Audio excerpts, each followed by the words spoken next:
Podcast, a platform created to entertain, educate, and evolve the modern-day deer hunter.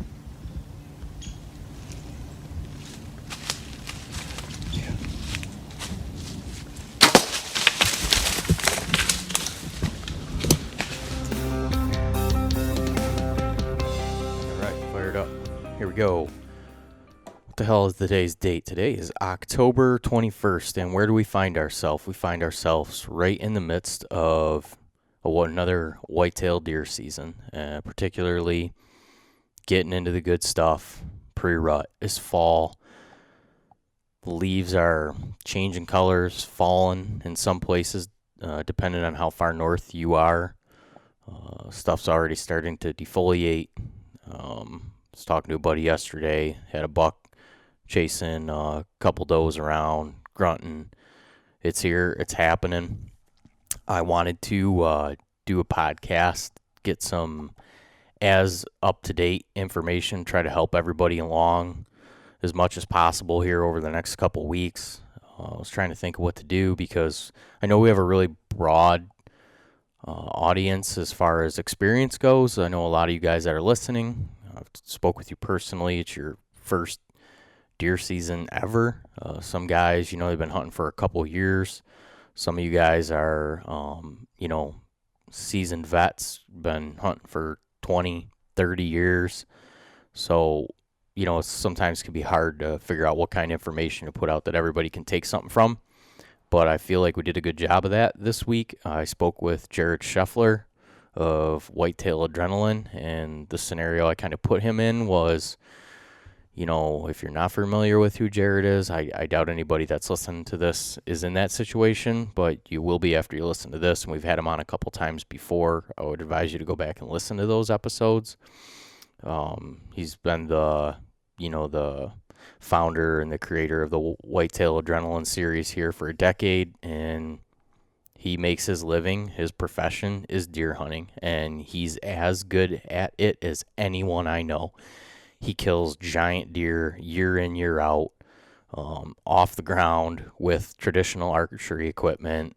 The guy's a stud. And the situation I put him in is basically, if you weren't in your scenario like you are now and you didn't have all this time to hunt and you had to go back and work a 40-hour work week and had family responsibilities and you had to go back to being a weekend warrior, which I know a ton of you guys that listen to this are just fighting for time to get out there and try to make this happen.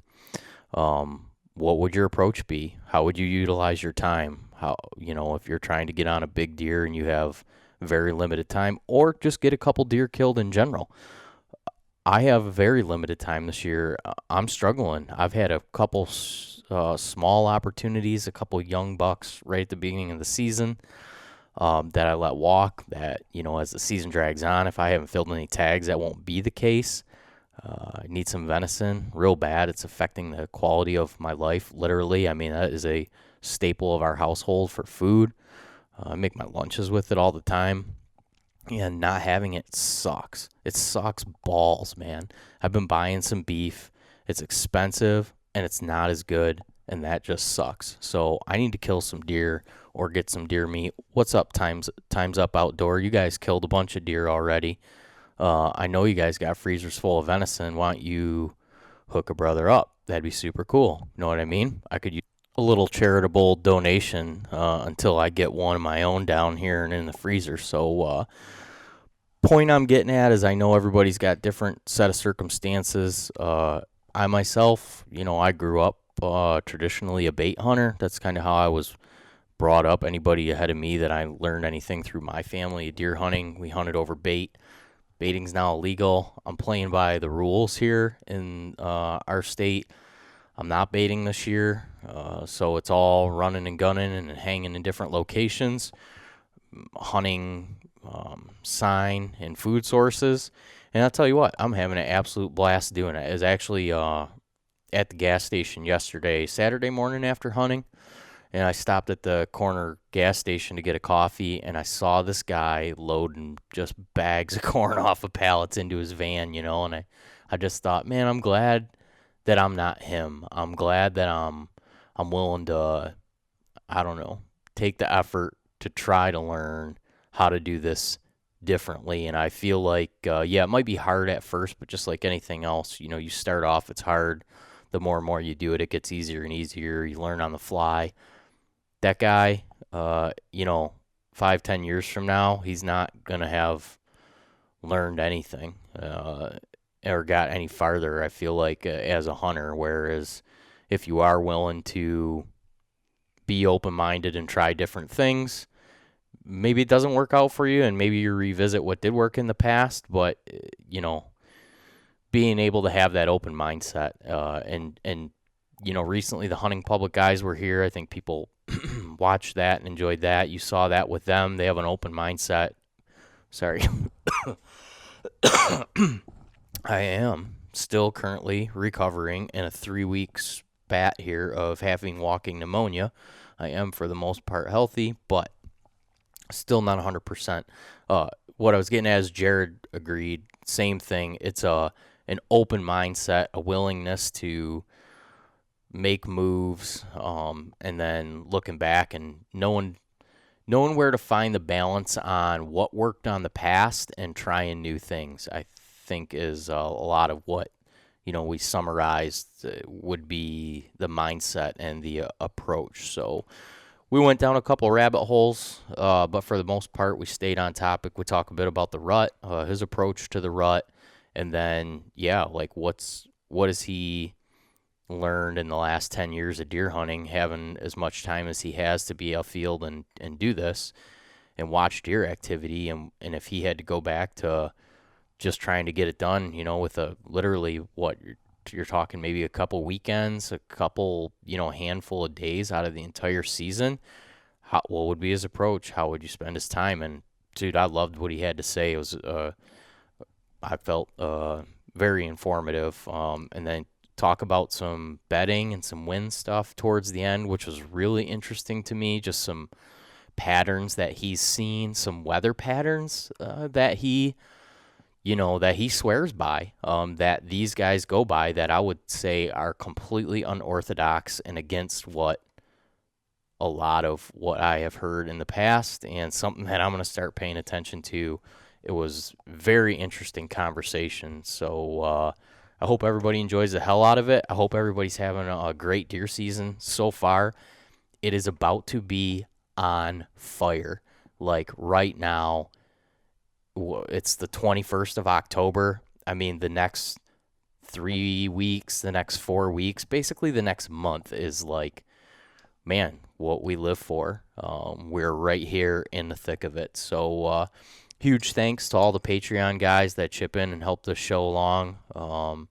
You guys are the reason that I get on here every week. And, I took 2 hours to record this conversation last night. And to be quite frank with you, I had a really busy weekend. I would have loved to sit down with my wife and son last night and eat dinner with them, but they were in the house doing that, and I was out here recording this. And I owe it to you guys that chip in every week to make this thing happen, that we get good, relevant content every week, and that we all continue to grow together and work towards having a better deer hunting community and better overall life in general. So thanks to all you guys that chip in and help for this thing to work, really. Little heads up, I had some hats and t-shirts made.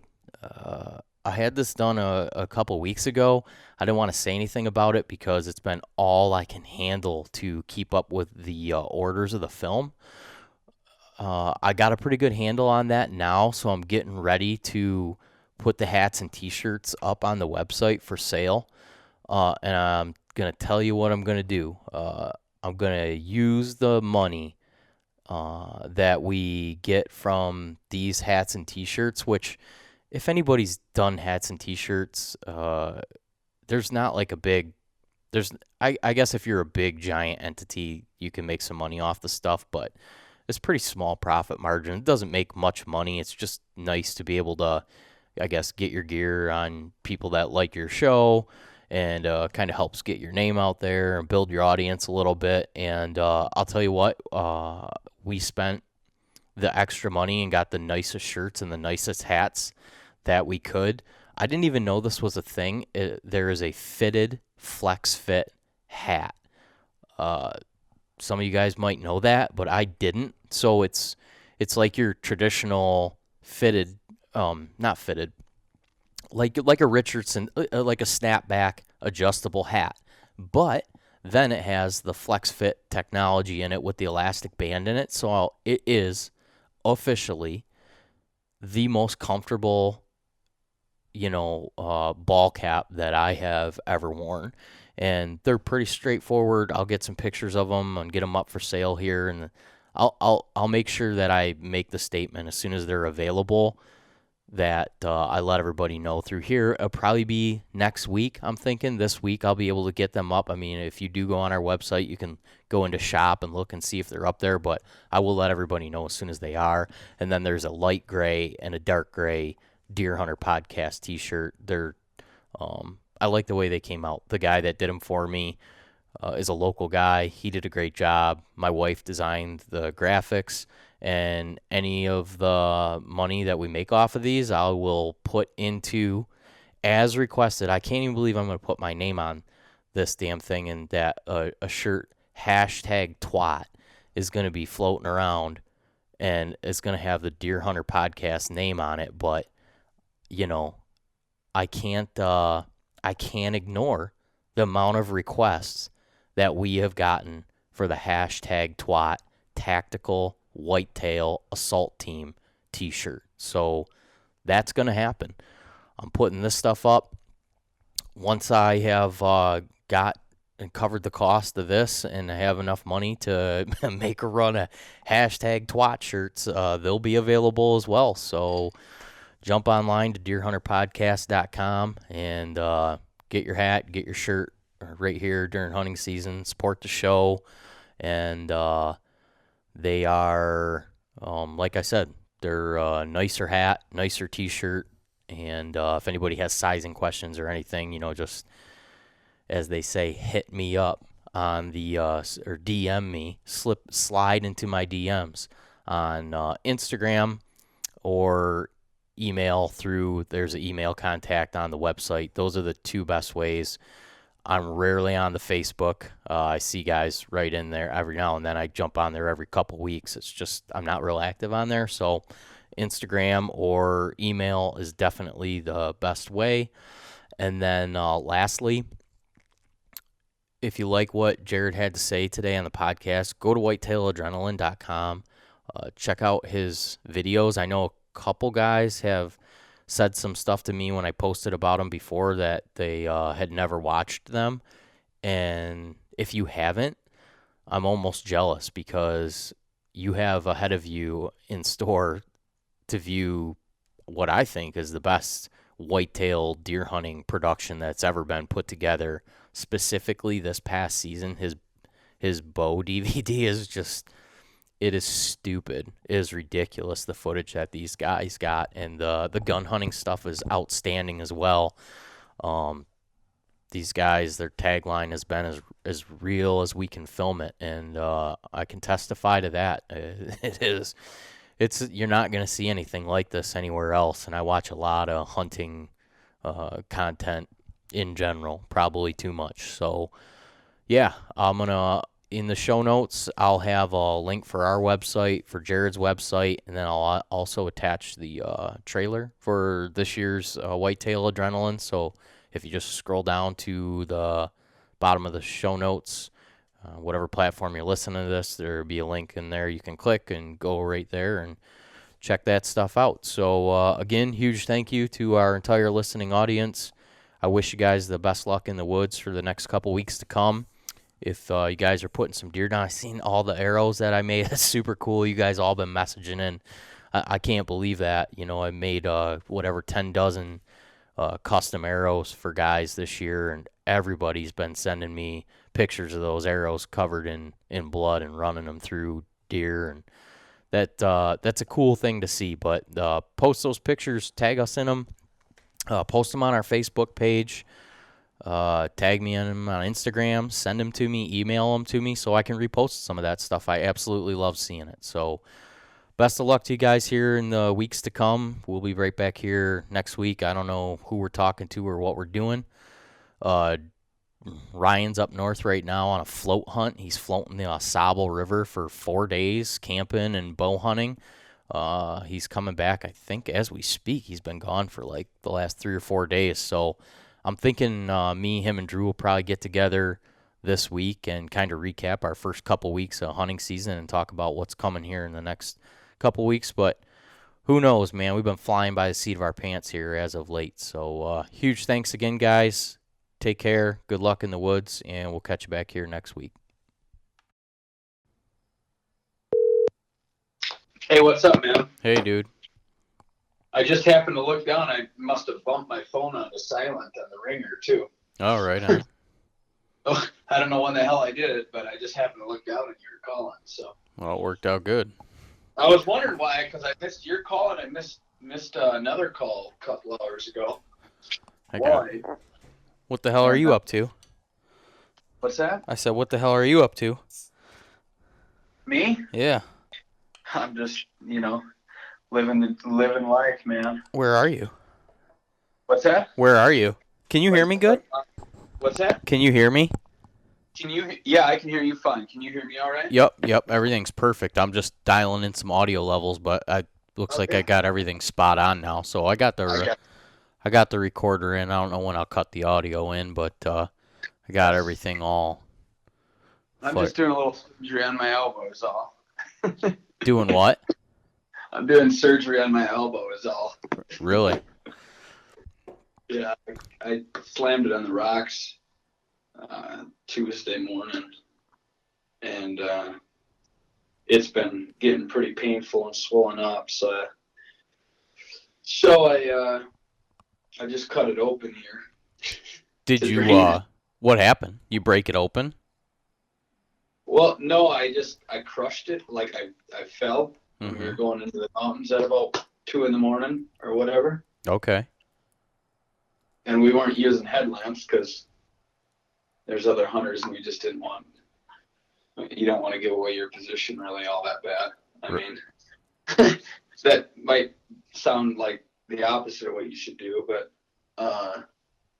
but anyways, so there was some big jagged rocks, and I fell with my arm that I got my hand in the camera lens, and so of course when I hit the ground, there's no way for me to get my elbow out of the way, and I smoked the rocks, and so it's infected and swollen up, and of course it didn't cut open or anything, so it can't get out. So I got you. So it's just one of them deals, not a big deal. So well, after seeing who's the buddy of yours that got cut last year on your guys' elk hunt, I mean, they were out there. He got cut real bad. That was kind of a scary situation, right? Yeah, Joey Robertson. That could have been really bad. For sure. Man. I mean, obviously it was bad, but that was a crazy story. I mean, you guys documented the whole thing. You should recap that real quick because it was kind of crazy. And through all the years of me watching your videos and stuff, I never seen anything like that happen on there. Yeah. Well, and I wasn't there for it. I was still editing, but Mike was there, and Mike wasn't with Joey. Mike was with Jim, and so there wasn't a camera right there to really document, it in the moment of what happened. But basically, him and the other Joe Salter, shot this bull, and they went to start, peeling the hide, cutting it, to quarter it out and whatnot. And, the knife slipped when he was kind of like, I forget whereabouts he was, but basically I think the thing like popped or something happened there, and I've actually talked to some different guys and heard that this is not the first time that it happens on an elk. So it has something to do with you pulling the wrong direction. You don't think anything about it, and all of a sudden you end up with a leg or a knife in your leg. I can't remember. There's probably some listeners that would know exactly, but basically, he was cutting that hide and it slipped and got him right in the leg, and he started bleeding, and they put a tourniquet around him to stop it. And the reason it could have been really bad is because it was like a 4 mile or 6 mile or 5 mile. I can't remember. It was something like that. It was somewhere around that 4 or 5 mile at a minimum hike out. Yeah, they weren't. First aid wasn't accessible. I mean, they were their only first aid, Right. and he didn't just cut himself, right? I mean, he put the blade of the knife inside of his leg, if I'm correct, right?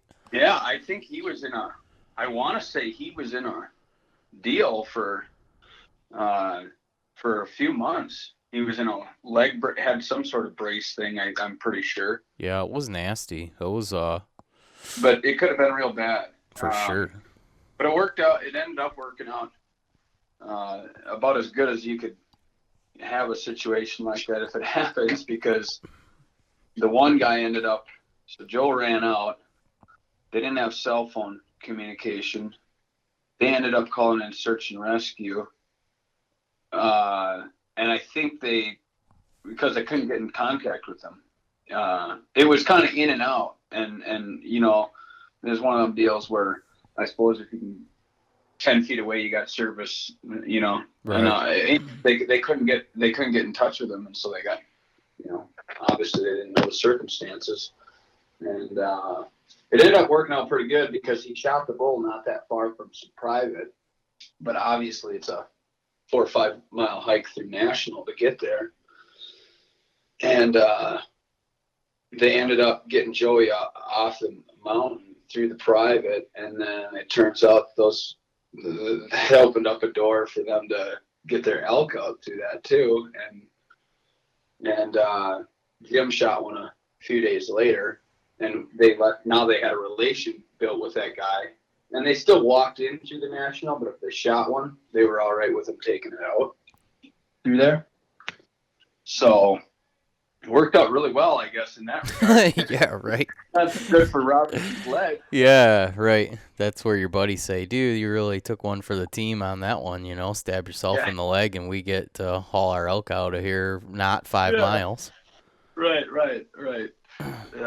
So anyways. Well, hey, I want to circle right back and talk about some elk hunting here for just a minute. But you know what I thought we'd do? Because you and I have been talking here over the course of the last year. Really, it's the first time we've been able to sit down and have a conversation and actually record it. And we've been saying we're going to do a podcast, but we never really I never put down any kind of topic or anything. And I was thinking about it today. I thought you'd be a good person on a kind of pick your brain on some topics related to the rut because with who you are and what you do for a living, I mean, you, aside from last year, for the most part, the better part of the last 10 years, you spent most weeks, days, and months during the rut right inside the woods, right? I mean, you haven't missed a lot. You haven't missed much except for last year, right? Right, yeah. Probably about 9-10 years ago, I was still kind of, I couldn't be out there as much. I just didn't have the budget to be able to be out there for weeks on end. So I was still more of a weekend warrior, a little bit more, or 3 to 5 day trips kind of deal. Whereas the last several years, sometimes I'll be gone for 20, 30 days and, hit a handful of states or whatnot. So I am blessed in that regard. Yeah, I thought what we'd kind of do is I'm going to lay out like a little bit of a scenario for you. Okay. And then we'll just kind of run out the gambit. Before we get into it, like I said, I want to circle back and talk about a little bit of this elk hunting, but I thought it'd be cool if I picked your brain on like what you've learned over these last 10 years, if say you did have to go back to being a weekend warrior, like how you would focus your time. Because Uh, the foundation of our listening audience of this show is guys that, are working, yep. 40 to 60 hours a week. They got kids. They're, scrambling and scratching and clawing for time, just like most people. I mean, are this time of year, especially. I mean, what do you get in reality if you're not jumping state to state? I mean, and we're just talking about the rut. You're basically getting 4 weeks out of the entire year, maybe a little more. I mean, you could say Yeah. 6 weeks when the deer hunting's real good, but I mean, it's not an exaggeration to say 4 weeks of the real intense stuff, right? Right. Yep. So, Correct. and then if you got to pick up work on one of those weekends, and then you got a family obligation on one of those weekends, you could be looking at like 4 fucking days for the whole year Yeah. to try to capitalize on getting a nice buck and running around on public land and all those variables and situations.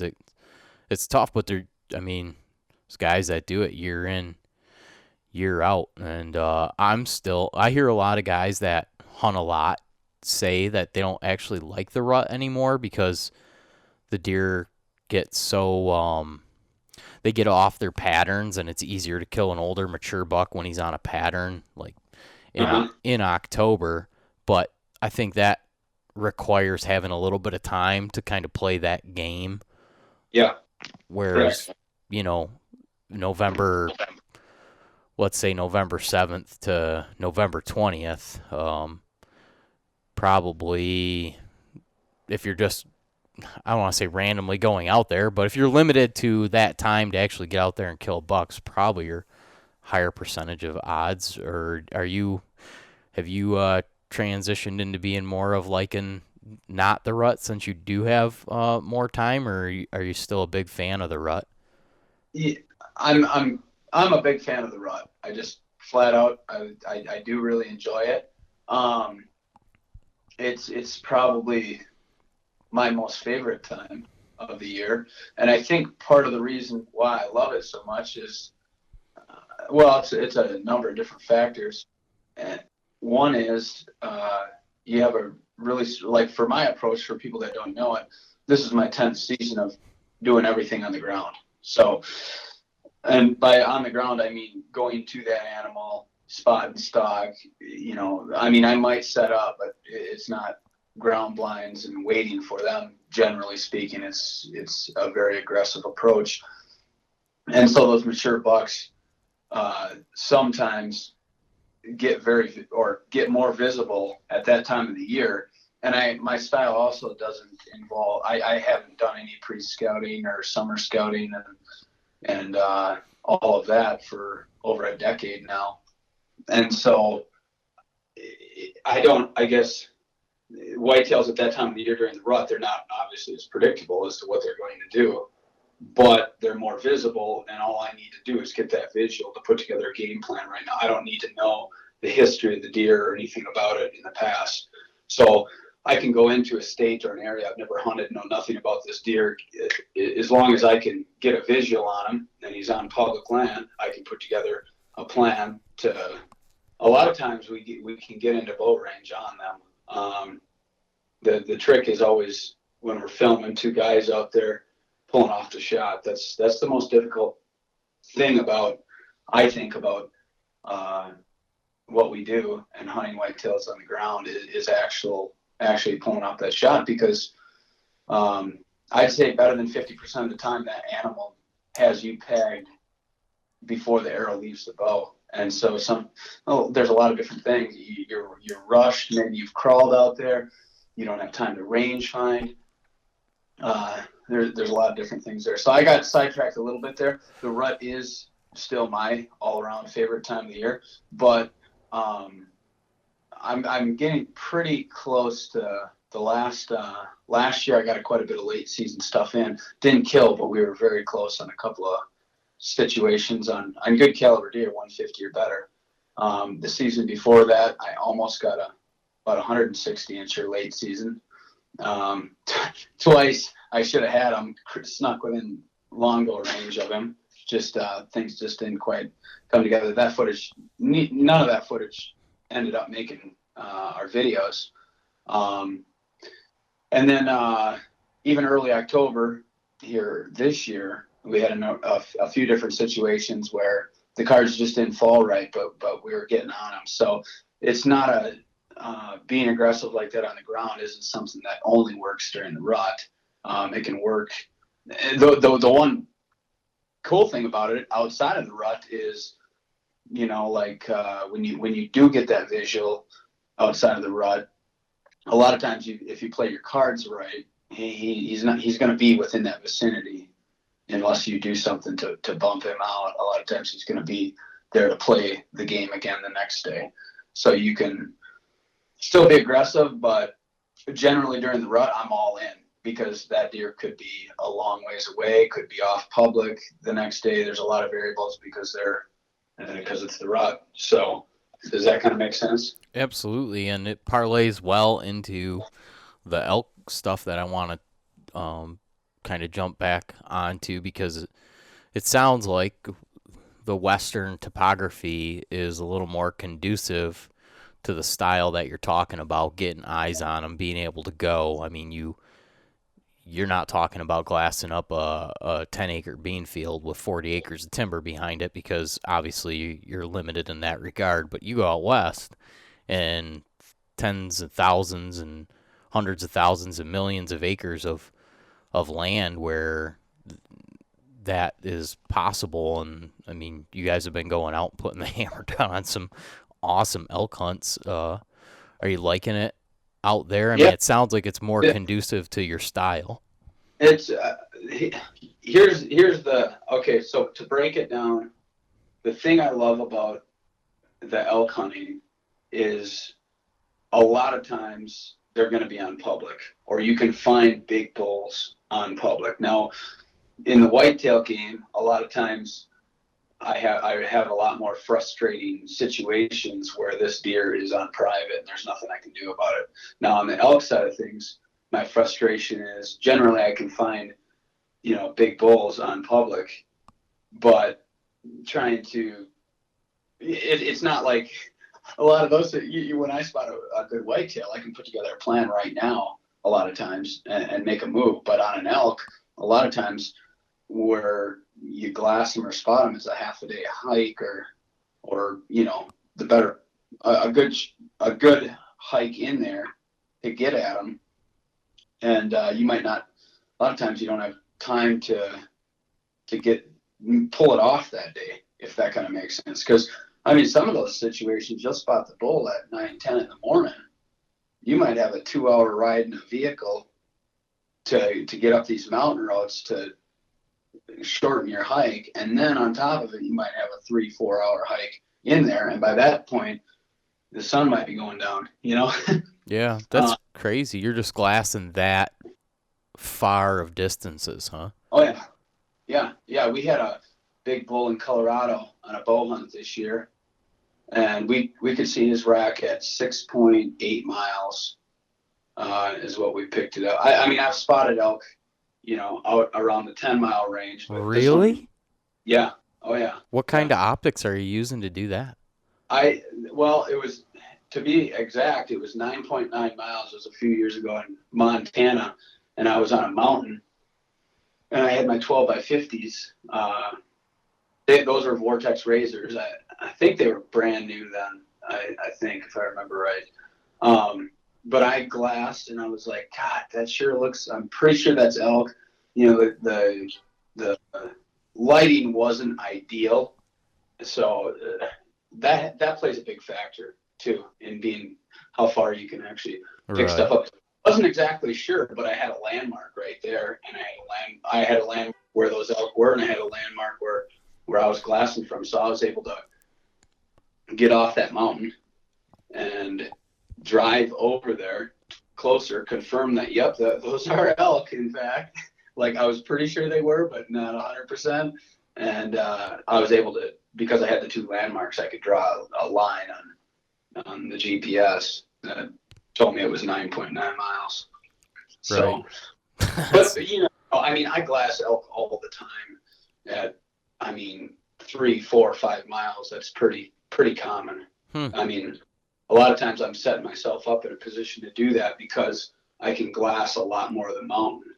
You know, if all I'm glassing is a half a mile, I'm probably pretty close to that mountain, and I can't glass nearly as many canyons and draws and things like that. So, um, and usually you can tell if it's a big bull. Usually you can tell it, even if you can't see his rack, if you don't have the right lighting or whatnot. Usually you can tell, you know, judging by the size of the animal and a few other factors, you can usually tell, like, yeah, that's probably a mature bull.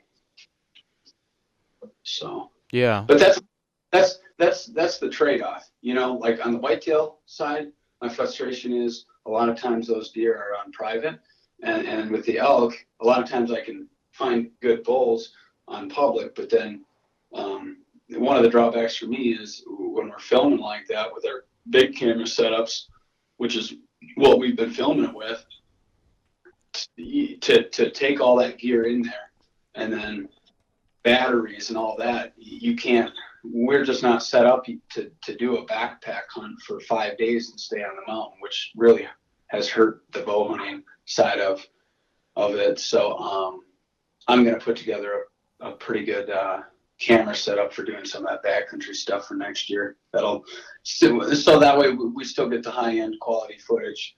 But there'll be some trade offs. We'll have to give up some sacrifices on a few things, but You're right. but I mean, at the end of the day, it's better than getting take soup. You know, the other thing, you know, it's like Montana this year on a bow hunt.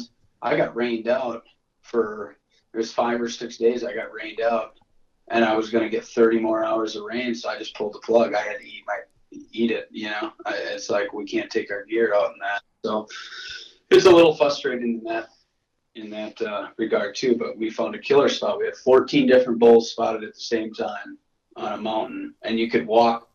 You know, the furthest distance from any of them was about a half-hour walk, so they were all just like packed in there. And it was an 8 mile 4-wheeler ride, and then about a 2.5 hour hike to get to them. But we were getting rained out every day, so you know, and we already had one camera go down, so we didn't need to trash our other one. What's it been like for you?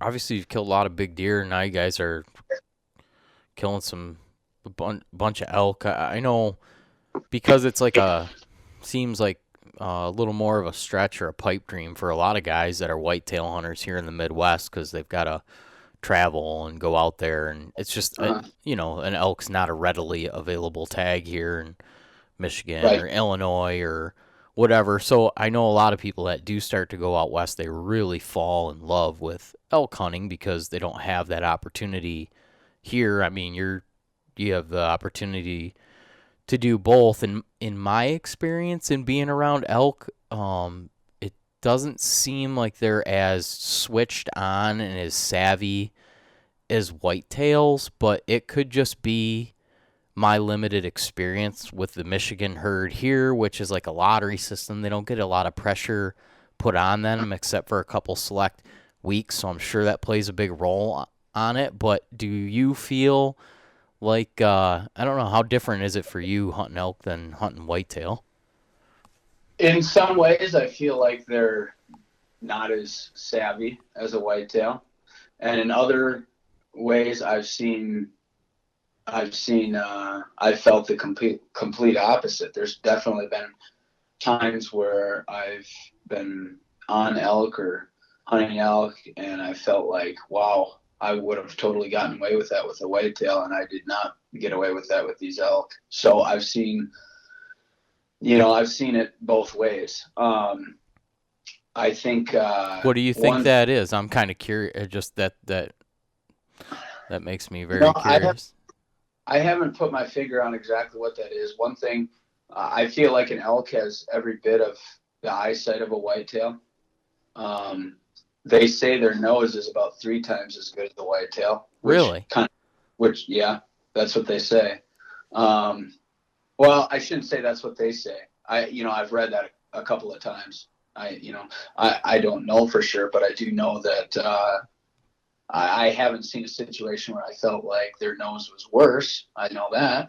Okay. um, and I do feel like they can hear a little bit better than a whitetail. So the other challenge you have with elk are a lot more difficult. I feel like, at least on these public land hunts and stuff, they're a lot more difficult and challenging with a bow versus a gun, because you've got a lot of different factors there. You with a bow, especially like longbow, like I'm doing, which probably isn't the smartest way to do it. um, you're trying to get in range of like one animal within a herd. Whereas with a rifle, you don't need to close that gap. You also don't need to, in that type of terrain, you're getting, currents and thermals and stuff, and all that plays a lot bigger factor in bow hunting versus rifle, where you can kind of hang back and you don't get right in close on them and risk that. So there's been, many situations where I'd have killed some really good bulls with a rifle, and even some where I should have killed them with a compound had I been hunting with a compound. But it has been definitely a big challenge with the longbow. Right. A lot bigger than I thought it was going to be. So you think their senses are just as switched on? I just feel like their personality tends to maybe be just a touch more relaxed from the ones that I've been around, whereas like I feel like deer are always just like on pins and needles Yeah, constantly. yeah, I agree with that. I think you're right. I think elk generally do seem a little bit more relaxed. Well, kind of exactly like you said. Whitetails seem like they're always kind of high tense. Now, one thing is as soon as an elk detects that you're there, they have pretty high intensity as well. They're not going to tolerate a whole lot. In fact, I've tricked a lot of whitetail that had me spotted, and by just simply not moving, a lot of times I can convince them that I'm nothing at all. It's very rare for me to do that with elk. Like, once I'm pegged by an elk and it thinks I might be something, it'll sit there and it'll stare at you for a minute, and then it'll just be like, you know what, I don't need to be here, and it'll leave, and then it'll run and go. Whereas a whitetail, it's like, I don't know if it's the curiosity they have or what, but they'll do the head drop and do all that and try to fake you out. And if you just keep freezing, eventually, most of the time, if they haven't ran, they haven't determined that you're anything at all for sure in their mind, which is why they haven't ran. A lot of times you can fool or convince them you're nothing. And then elk is, I haven't had that happen very often. So they're a challenging animal. They really are, at least on bow end.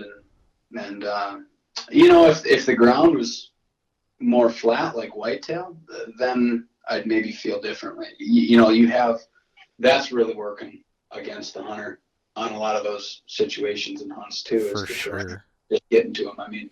So if you put elk in the same type of terrain as whitetail, I might feel differently all around about the challenges of them. Yeah, I totally grasp that. I mean, the terrain that we have them on in northern Michigan, the elk and the whitetail cohabitate quite well. And it's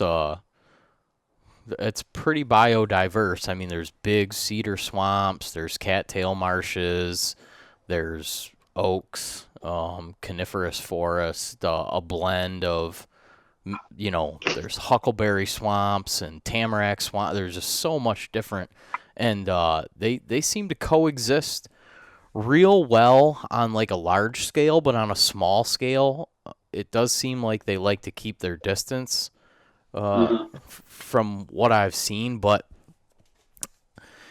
it I know what you're saying about being out there and having to deal with that terrain just from being out there and hiking and everything, and then like hiking back here. It's just like, and then you add actually when you do have one and you need to get it out of there. thermals. There's just Yeah. so much that goes. Well, just to put things into perspective, I just talked to my buddy Tanner, and this is his first year elk hunting. He's doing really well. He killed one first day in Utah, general over the counter, and then just killed one first day in Colorado, general over the counter. 5x5s, I think both of them were. Pretty decent elk. But he called me last night and he was beat. He said I don't even know how I'm going to get it out of it. He got it all cut up, and he was trying to track down a couple of guys with horses to go get the elk. So you have that as well in there to think about. Is once you do get one down on the ground, it's we were fortunate on this hunt this last week. We got 3 bulls, and the pack outs were not that bad. Actually, really easy compared to some. But we almost killed a really big bull the first opening day. That was about a 330 bull, and that would have not been a very fun pack out. We were up at 12:30 in the morning and got out of the vehicle. It was about an hour and 45-minute drive in the vehicle. It's not far distance wise, but just the switchbacks, all that. So we left the vehicle at a little after 3 in the morning, and by the time we got to where we knew we needed to be to kill this elk, going off to the last 2 days that we watched it, it was just starting to get light, and that was about 4 hours of hiking on top of that. And that was a nice hike. That was a nice, not a lot of climbing, mostly slight downhill. You could cover some pretty good ground, but the pack out would have been completely opposite. It would have been mostly uphill. So I actually got footage of the elk going down. He got shot by another hunter. He took a little different route. So. Oh shit. Well, here's the $1 million question. Now that you've been acquiring elk meat, which one do you like elk meat a lot more than deer whitetail, or are they kind I'll tell of? you what, I'm just gonna not sugarcoat it at all, and I'm just gonna tell you based off of my experience. I do really like elk hamburger. I really like that as far as a hamburger. Like if you want it for beef stroganoff or whatever. That's really good. But Jim shot a bull the other day, and we got it cut up real quick and everything. So I mean, he shot it. We had the knife on it within the hour. So there wasn't, and the weather was nice and cool. It wasn't too hot or anything. And he fried up those back straps, some of them, that night. And I'm going to be honest, they were very, very tough. And I felt like they were cooked right. I didn't feel like they were, the flavor was great and everything, but they were tough.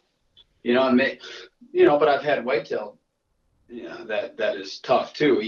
Sometimes it's hard to, say, some people really love elk meat. I think overall I kind of do like elk meat a little bit better than whitetail. But I think maybe I just had a bad experience with at least the back straps on that now. But no, Al had he shot a real big bull 2 years ago, and I was fortunate enough to where he shared quite a bit of that meat with me, and I really did like it. I had whitetail, venison meat in the freezer, and I had the elk, and I did crave the elk more overall. So, I had a buddy that shot a bull 2 years ago, so I had some elk here, and then I had another friend that went out to Colorado and got one, and he gave me some elk meat. So I had 2 years in a row where I had elk meat in the freezer. But coincidentally, at the same time, over the course of the last couple of years, I've read and listened a lot about field care, and then your butchering preparation, as well as a little bit of aging and the whole thing. yeah. And I'll tell you what, man, I I don't know. It's like I think like what you said. There were certain things where I preferred elk, but hands down, tenderloin. I feel like a whitetail tenderloin is really hard to beat. I mean, I haven't Yeah. had everything out there, but I've had a lot of elk tenderloin and I've had a lot of whitetail tenderloin, and man, you can a whitetail tenderloin. Like just talking about it right now is kind of getting Making me. it fire. Oh, dude, I haven't had a tenderloin, and I don't know if it's been like 8 months or something that I've had whitetail tenderloin, and I can tell like it's starting to drive me nuts. Yeah. Right. Pop, Yeah. No. Um, what's pop. that? I was think like be an unpopular statement, not good for like the QDMA formula, or if you're trying to stay within their thought premise. But I'll tell you what, man, I don't think anything tastes better than a 2.5 year old whitetail buck. For whatever reason, those ones that we shoot up north, like the meat, when I was younger, I didn't like it as much because down here our deer are ag deer and they eat a lot of corn and soybeans and everything, and those big woods deer definitely have a different taste to them. But Uh, I can tell you that I have grown. That's like maybe an acquired taste, like I don't know, like scotch or coffee or something like that. But as yeah. I've aged, those northern whitetails, I don't know, man. They just got a different taste to them altogether, and it's like an addictive thing to fact where I want to drive up there and shoot one of them versus fill a tag down here in the ag ground because I know the meat is just going to be. And last year I aged a deer for like 10 days before I butchered it in like the ideal temperatures and conditions and everything. And it was Yeah. a 2.5 year old buck. And that was the best meat that I've ever Yeah. had. Yeah. It ruined the steakhouse experience for me because I can't even go anywhere now.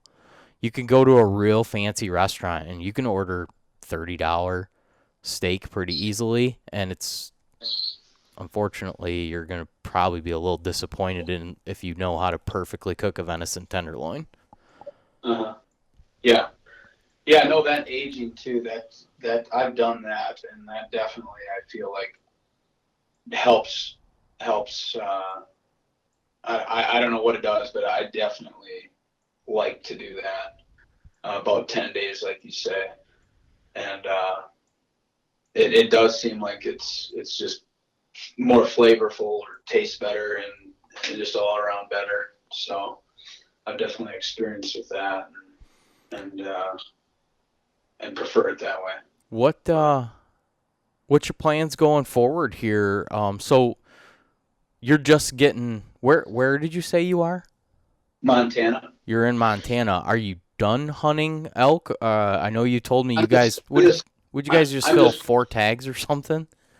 three, and then we got three bulls, and then I got I got this other big bull going down from some other hunters, and then had a unique thing happen where a bull that we were going after on day three, some other guys had actually, we didn't know it until we made the hour and a half drive up there, but they were already on that bull, and they ended up getting that bull. That was a nice 5x6, big animal, real big bodied elk. So that was cool. They got that one, and we ended up shooting a smaller bull within the hour that just kind of happened to walk into our lap. So we were actually making a play on a 5x5. It was a backup bull that if we got up there and we couldn't get on this other bull, we were going to go after this 5x5. It was a pretty decent 5x5, but the pack out was going to be not very much fun. So smaller bull kind of just walked into our lap when we were headed towards this 5x5. We were probably still about a mile and a half, 2 miles out from the 5x, and so Joe ended up deciding that he's more about the meat anyways, and the pack out was going to be a lot easier. So he took that bull. Yeah. Yeah, somebody had told me that they were going to Colorado on an elk hunt, and they had a either sex tag, And I asked him what their plan was, and he says, I'm not going to shoot anything unless it's a bull. And I thought, you're crazy. There's no way I'd do that, dude. If it was like getting down to the wire and a cow stepped out in front of me, there's no way I'm not going home without a cooler full of elk meat. Yeah, yeah, right. Yeah, no, it's nice to have a freezer full of that stuff for sure. Are you transitioning out of elk and into your deer season, or are you guys still elk hunting? Yeah, no, we're going to transition out. I still do have, I got a take from Montana for elk too, Okay. but I'm just killing a little bit of time. And right now the season's closed in Montana anyway, so I'm just kind of trying to decide whether I want to come do Montana here coming up. Because one thing that is nice with Montana is, like, so I had a general tag and I got rained out back in September when I was bow hunting, but you can use that tag as a gun too. So it's not archery specific. So are you gonna deer hunt out there right now and then just start working your way back east? Is that your plan? That's what I'm thinking I might do here. So I got a deer and elk tag for Montana. So that's kind of what I'm thinking. I'm gonna try to get back, do some Wisconsin bow hunting. It's been a couple of years. I kind of miss that. So I got some ideas there. It'll be fun to hit the timber again. I got some tags in my pocket, so I'm just kind of gonna fly by the seat of my pants, and I don't really hard schedule too much, just because weather dependent or whatever. I might just up and that's kind of what happened in Montana. We were getting rained out so much that I was like, you know what, it's not worth it for me to be here. So I went to Colorado to chase elk. Um, yeah, I was just kind of flying by the seat of my pants there. But yeah, no, I think it's going to be a really good season for us. We almost got a couple whitetails here a couple weeks ago when we were on a hunt, and very, very close. In fact, I think we had three situations, and it's not very often we get three situations that good without getting one. We just couldn't get in there off the boat. Silly stuff just kind of happened. So Are you are you traveling by yourself right now? I actually am right this second.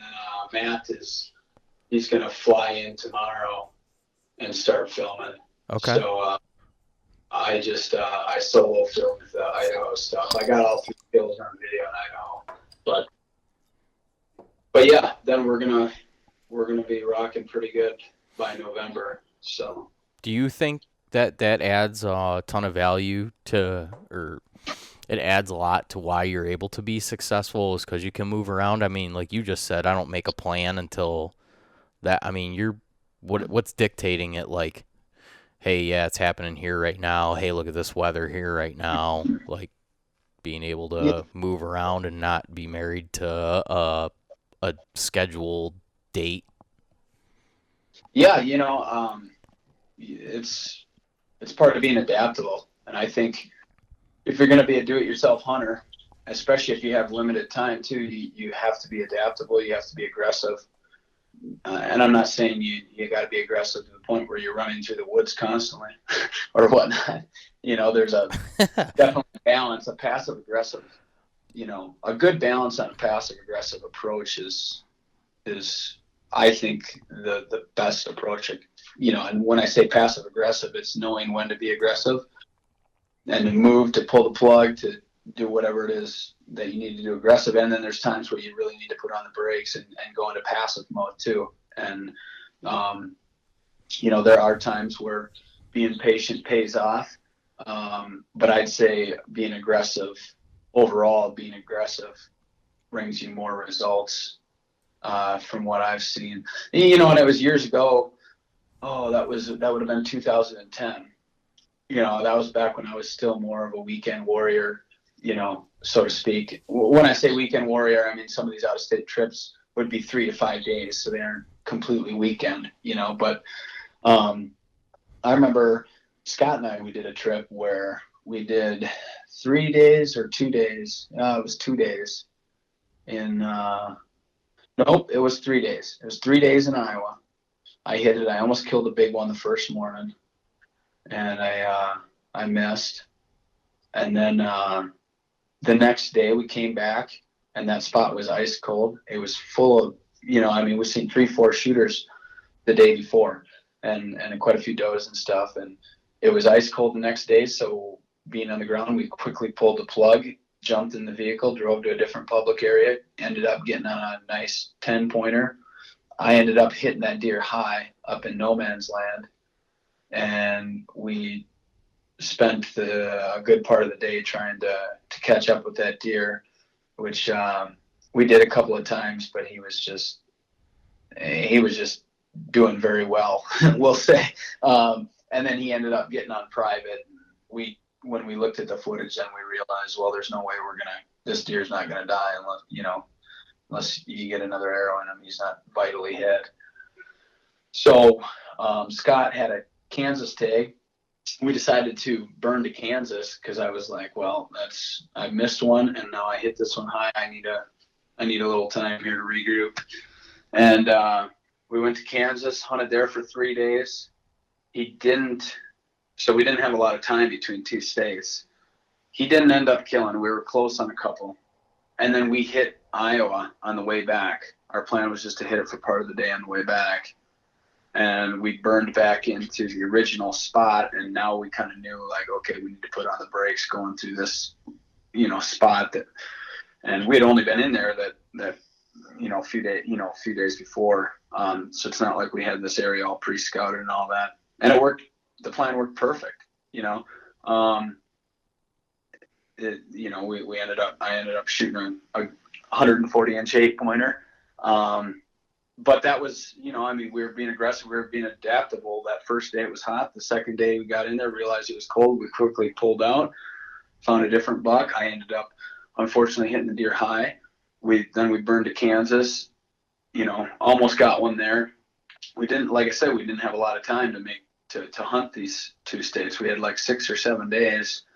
And then we came back, and now we kind of figured that the first day we went in there, a lot of those deer probably detected that we were in there, and that's why day 2 it was so cold. But now we had given it a break since we went to Kansas, and we tiptoed in there that, and when we came back from Kansas on our way back, we hit that spot and tiptoed in there, and it worked great. So, definitely being aggressive and adaptable with a limited amount of time, or if you've never been to this state or this area or hunted this ground, in my opinion, that gives you the upper hand for sure. How do you work through the mental process? I don't know if you've dealt with this. I've always dealt with it, where sometimes I want to fall back on what I know could potentially be good because historically it's been good, versus trying to find like what's really good. Like there's definitely times where I could sit back on my heels and revisit stuff that I know has been good in the past, but for whatever reason it seems a little slower this year, versus like just trying to turn and burn to like where it's really happening. And I feel like sometimes I want to fall back on that, like, well, I know it was good here before, should be good, or is not work that way for you. You're just like, no, I gotta try to find and get right on top of what's happening. Yeah, it's oftentimes that's, you've hunted there before, or you've pre-scouted it before in the past, and so therefore you feel like you have an upper edge, and it falls within the comfort zone a little bit more. A lot of hunters are not comfortable to go tackle a new piece, or because they might not know anything about it. But I don't think that that's a bad play to fall back on something that's worked in the past. It's got a little bit of credibility too. I definitely, a lot of times, will start out, if I've hunted an area in the past or a spot in the past that's been good, a lot of times I will start out there, but I'm just a lot more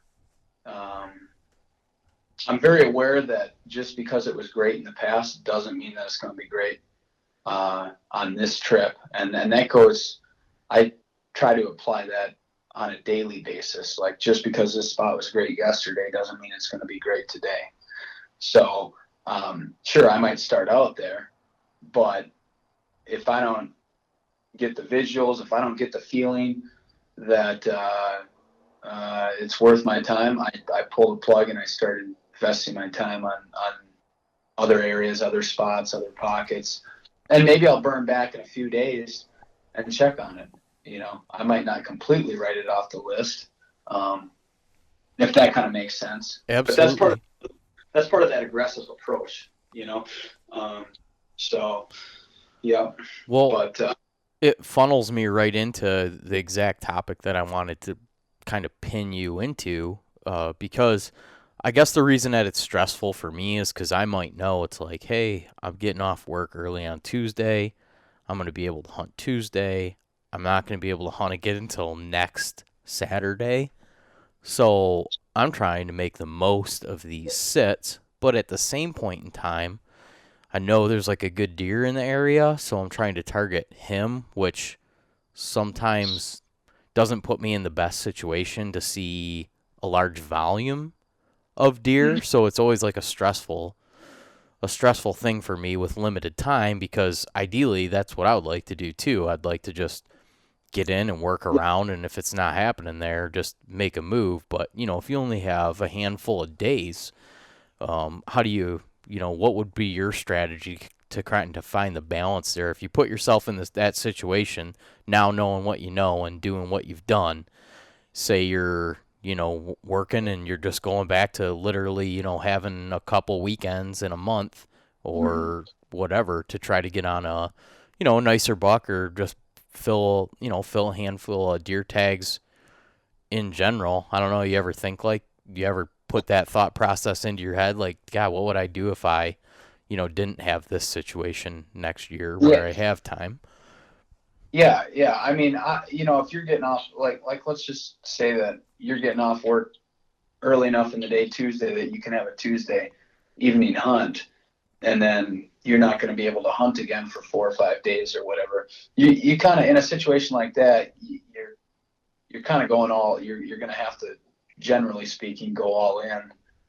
Not. I'm not saying that you have to, but you don't have a lot of time there. You don't have the next day to kind of you know check some new stuff out or whatnot. You might only have a couple 3 hours, so you are kind of more than likely going all in. But like, for instance, let's say that I hunt on the ground. So if I go into a spot and I got 2-3 hours to hunt, I might, if it's wooded stuff, I'm probably going to go into where I think I want to be, and who knows what could happen in that 2-3 hours. I mean, I could see, if it's rut, I could see a doe streak through that appears to be hot and has a buck on her tail, young buck, and it's 100 yards away through the timber or whatnot.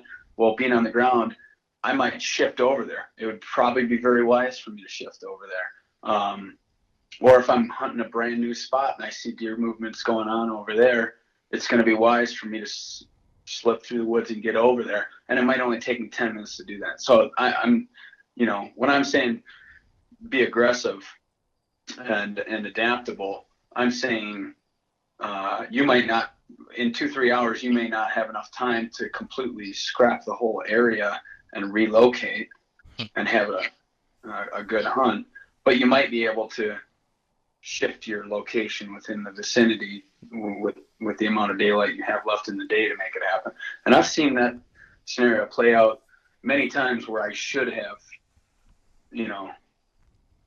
just made that 50-yard or 100-yard, gotten over there right away, and within 10 minutes there's a good buck that comes through there, and I missed out on that opportunity. If that kind of makes sense. It does, and it's funny that you said that, and the way that I think about it, because you know I would think everybody, and myself included, would watch the way that you hunt and say, why are you making it so hard on yourself by not being in a tree stand, and doing what you do on the ground? but I Yeah. also see the extreme amount of value in not hauling a tree stand around and just being able to move. Like, if I Right. need to move 50 yards, I just move 50 yards. It's the a good comparison I think would be to ice fishing in a permanent shanty and then Yeah. sitting on a bucket. You know? Exactly. That's and not even just. I mean, that's exactly right on. I mean, it's what do you do if the fish aren't biting? Let's say it's summertime and you're in a boat, or like you say, a portable shack, or some guys go ice fishing. I grew up doing a lot of ice fishing, and most of the time wasn't that often that we even had a shack. Well, what do? You drill a bunch of holes and you try this hole for a little bit, and if they're not biting, even if they were biting there yesterday, you go try a new hole, and you might shift 20 yards, you might shift 100 yards. Maybe you got experience on this body of water, and you kind of know, like, okay, if they're not here, there's a good chance they're going to be in one of these two spots over here. The fish kind of moved a little bit, and you're gonna do that. Hunters don't do that a lot. Well, I should say they don't do that a lot, but like fishermen are very aggressive, because it's so easy to fire that motor up and go motorboat over here to the next spot, right? Mm-hmm. It's so easy to do that, and you're not thinking about. I mean, obviously, like in a boat, you're not like if it's not very deep water that you're fishing, you're not just gonna like floor your boat in there. But you're not so worried about scaring the fish like deer hunters. They're always worried about spooking the animal, right? So I think that because we're worried about that, we have a little bit more fear in relocating or adjusting, and good reason is because that does happen sometimes. Sometimes you do spook game doing it, but I don't know. Overall, I've just found that being aggressive, being adaptable is more often than not you have an upper edge.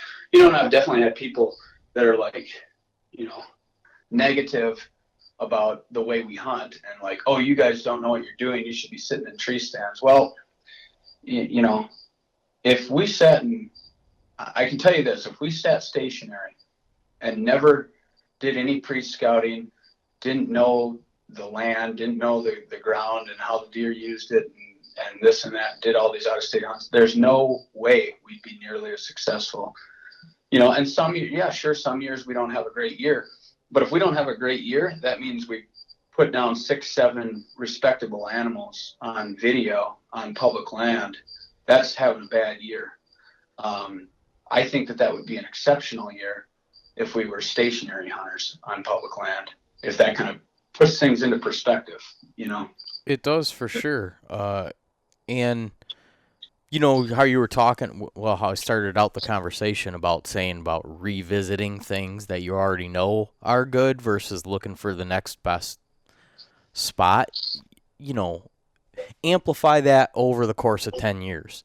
If you took that approach to where, like, hey, this is where I go hunting, this is my spot, this is my property, or this is the property that, my family hunted, so this is where I go.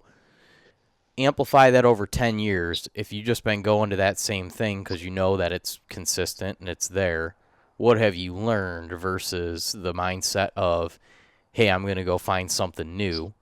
I mean, I've just seen that play out because I grew up having family and private land, and this is what you do and this is where you go, versus transitioning into more of an, exploration hunter where I'm going to try to find new pieces and hunting public. And you're just like, I start thinking of this year as like, what am I going to do for opening day? I was like, oh, I have a dozen solid options. Right. Like I could probably go to one of these 12 spots and kill a deer in a day now. And if I hadn't started doing this years ago, it's like one or two spots, Right.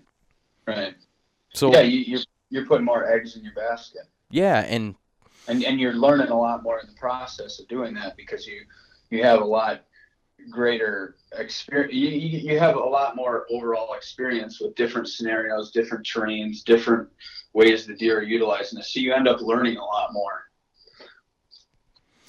Yeah, it sounds like your thought process and mine would be very similar, is that you kind of have to find the balance between knowing when to move and knowing when to park it, but boy, not just being afraid to move because yeah, if you have limited time, deer, wildlife, like the fishing thing is perfect because it's just like that. I mean, they do have patterns, but man, they shift them weekly and frequently for a variety of reasons. And I do see guys over time that hunt the same spot, same spot, same spot. Oh, the state's messing things up. It was so good here years ago.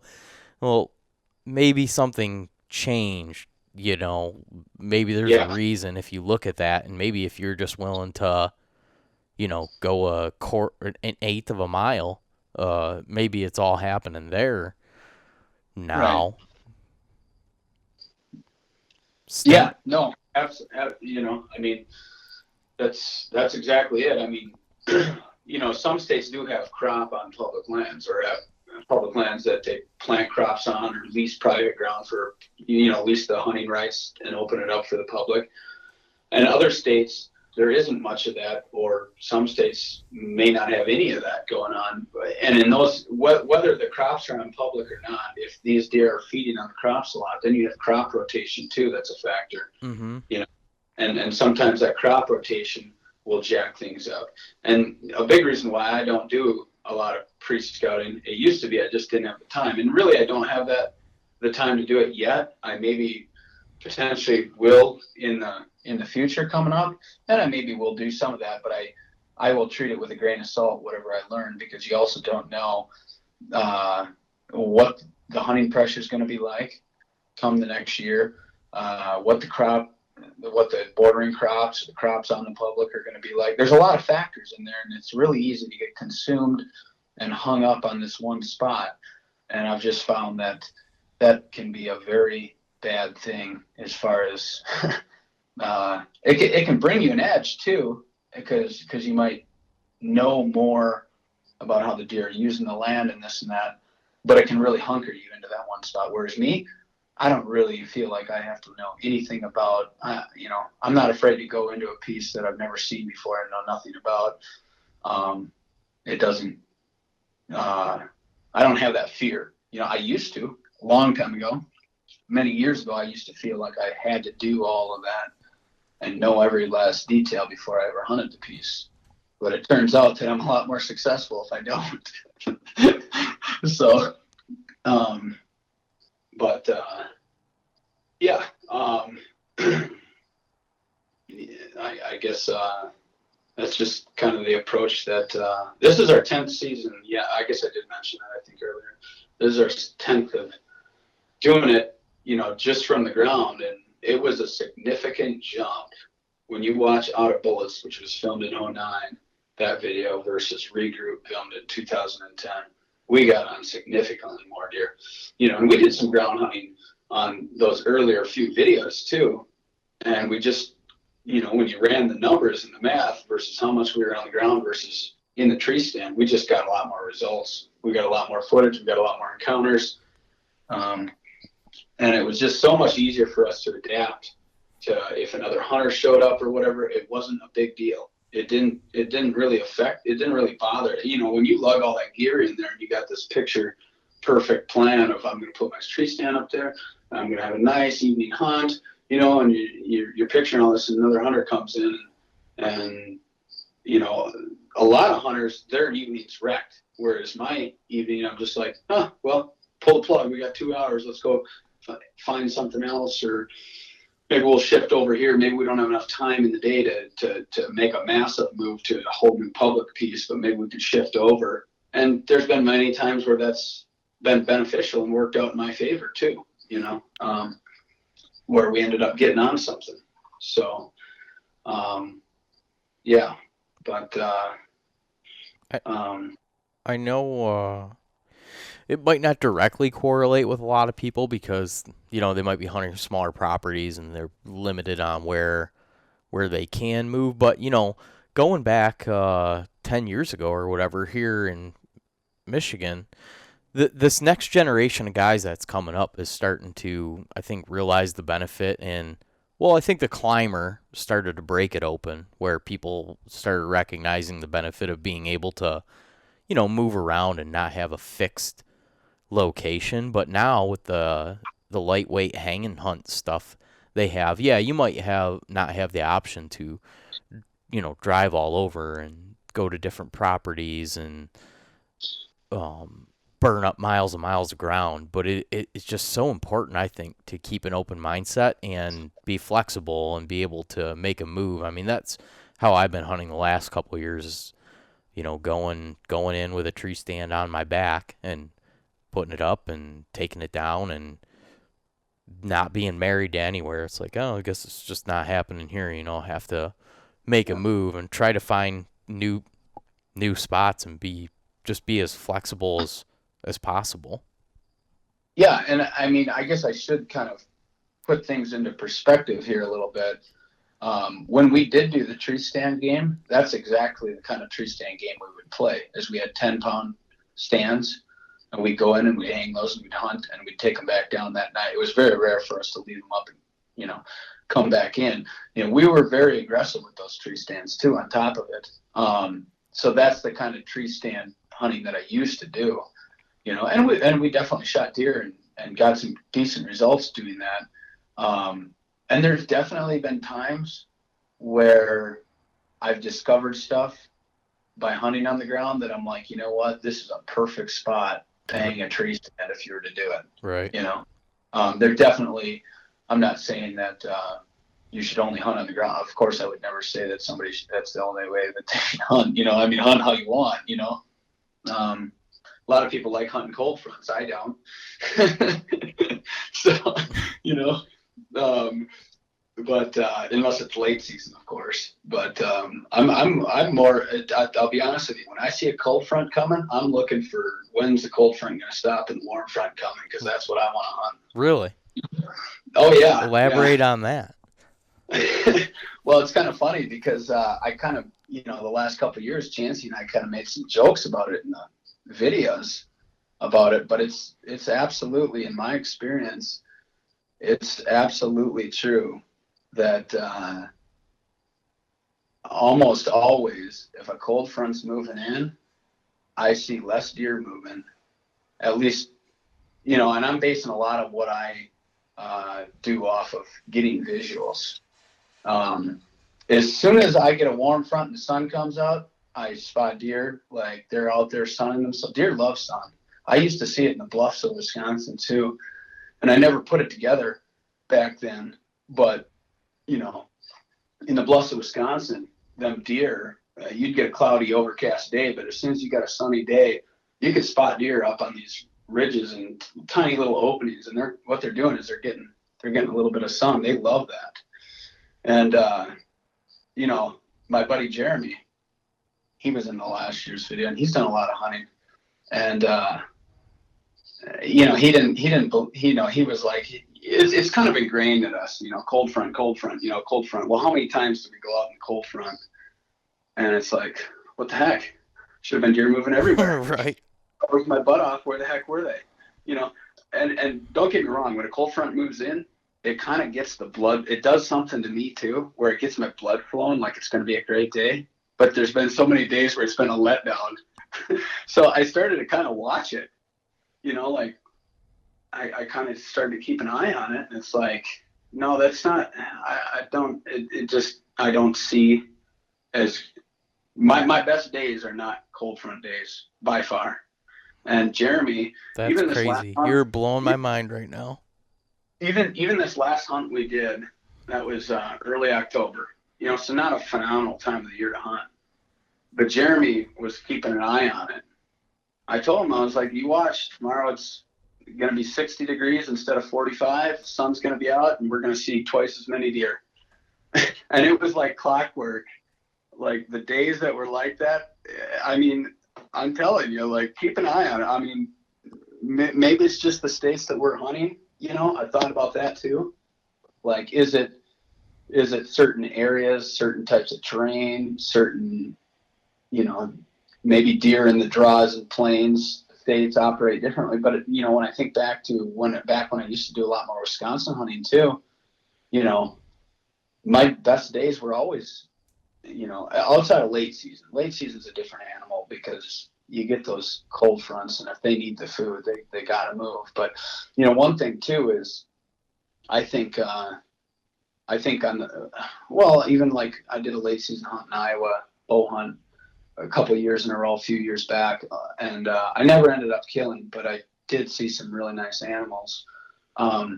But it was like, I remember there was one hunt, we were getting these extreme cold, 20, 30 below, and we were hunting in them, and we were hunting them in the morning and night, and then we were glassing these ridges during the day. We had snow on the ground, so it's pretty easy to pick these deer up.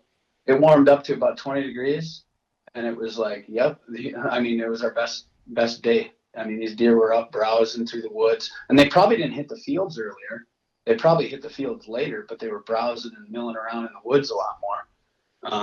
So I don't know. For me, that's what I'm seeing. I kind of like, a batch of hunters across the country to kind of keep an eye on it over this season and the next few seasons, and just see what they kind of come up with. See what they kind of, keep an eye on it. Because it's like the more hunters I talk to, that a cold front coming in, and then it's like, okay, what did you see? I didn't see crap. I didn't see crap. I hear that all the time. And yeah, and the other thing I've noticed too is if it's windy, like 15, 20 mile an hour blowing wind before the sun comes up, a lot of times I've seen where those deer are already bedded, and the activity at sunup isn't, or at daybreak is not good, because a lot of times those deer are already bedded. But then a lot of times you'll get a better movement like mid to late morning, because those deer were already bedded, and they might not move a lot, but they might get up and move 50 yards, 100 yards, or get up and browse a little bit. But I've definitely seen that. And talking about that passive aggressive approach, the other thing too is a lot of times if I spot a big buck in the morning, like close to sunup, a lot of times I will not make a move on him until it's at least 9:30, 10 o'clock in the morning, because it's almost like clockwork. If that deer beds down, and this just happened on this last hunt too. Did you see that picture of that goofball deer? I did. I followed that whole thing on Instagram. Okay, so that deer, I think he was an old deer, and he had something going on. I mean, he was still full velvet first week of October, right? Yeah. And, he had a lot of goofiness going on, but he was bunch of mass, bunch of antler. Yeah, just a nutball. But I really wanted to get him, but I didn't. I was close, but he was bedded about the time we got our first camera light. Like we pegged him, and he was laying down within 10 minutes of camera light, which is a pretty much, when we get camera light, it's about shooting light. So he was bedded that quick. And I told, Dan was with me, and Dan was like, let's go after him. And I said, we're going to hang out here for a little while. I said, he's probably going to get up sometime between 9 and 9:30. And I just watched this over the years, that a lot of times deer will get back up. I don't know what it is, but it seems like it's 9:30 right in that area. And sometimes they move a few hundred yards, and sometimes they just get on their feet, stretch a little bit, and rebed right in the same bed, or even 10 feet away. But the trouble is if he does get up and relocate, and you're in the middle of stalking him, and you don't have, like in there, we had a lot of draws and stuff, so we were going to have to lose our visual, which could have been really bad. So that's where, like, okay, now I'm going to survey the situation. Okay, I don't think pheasant hunters are going to come in here. I don't think another hunter is going to come in here before 9. That's a very low probability. So I'm going to wait and make sure that I don't want to go after this deer until it's 9:30, 10 o'clock. I want to actually see him get on his bed, get up on his feet, and then rebed. And then I'm going to be very comfortable that he's going to be there for 2-3 hours, which is probably what I'm going to need to sneak in on in that case. Because we didn't have a lot of wind and whatnot. So, and we ended up getting to 40 yards on him, but it was a lot tougher situation than I thought it was going to be once we got in there on that deer. it was really hairy. I would have done the same thing all over again because the wind was coming over the hill right down into him, and I had to get Dan into a position where he could film it, and that was pretty much the only spot where I could get him. And I don't exactly know what happened because the way the deer acted, it was just kind of goofy. I don't know if he caught just a tiny little bit of scent. I'm thinking maybe just for a second we got a gust that carried just enough scent up there. Yeah. That wrecked that hunt for us. But yeah, I mean, I'd be curious to, hear what some people say if they keep an eye on it this season about those cold fronts and the warm fronts, and just kind of keep an eye on it. And, because I've been kind of curious about it too. Like, is it just certain areas of the country that it's, but definitely for sure, I'm not making that up, from what I've seen. So. Yeah, it's something I'm going to pay attention to for sure. And something that I have paid attention to for years is I've noticed, and it's not every day, but sometimes that 8:30 to 10:30 window is when I see bucks. And I always kind of thought it was because they bed down before dark, just because of human intrusion. Like that's when the hunters are coming into the woods and they want to monitor that, and then they're comfortable that nothing's come into their safety zone where they can get up and move around. But it could just be a product of being a animal that does have to suffer with predation from other predators too. But I've seen that, like like you said, that 8:30 to 10:30 window has been about as productive for me as, well, I would say that's the most productive time frame for me. And I'm a morning hunter. I prefer the mornings over the evenings a lot. I know everybody has their preference there. There's a multitude of reasons why I like the mornings, but man, I love 8:30 to 10:30 in the morning. Yep. Yeah. Well, and there again, you're hunting a lot of your hunting is in Michigan, where it's a high pressure state. That could be a factor in that, and I haven't hunted Michigan to know, but what I do know is what I've kind of like what I was saying about that wind blowing. I don't know how much wind you guys get, but these deer, from what I've noticed, a lot of times if it's, like I say, if it's windy, but when you start to be able to see if it's already windy, those deer are almost always bedded. You'll see a few up here and there, but it's nowhere. It's like they're just already bedded. And then what that tells me is, okay, we're going to see more animals at 10 in the morning or 9 in the morning or sometime mid-morning, late morning. We're going to see more than we did at first light. And that's pretty much true. That's great. I'm going to keep that in mind, man. I think the reason, and I think it really applies in the woods, that whole wind thing. And I think the reason those deer are bedded down on those really windy days when it's still dark out and it's windy like that, I think the reason that they're bedded down is because they're pretty much stripped of all their senses now. Right. Because deer, from what I've seen, I believe deer can't see much better than we can at night. I really believe that.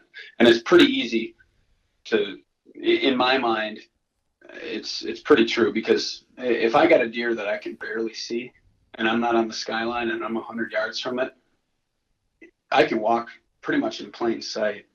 And it's, if it was daylight, that deer would have me pegged right now.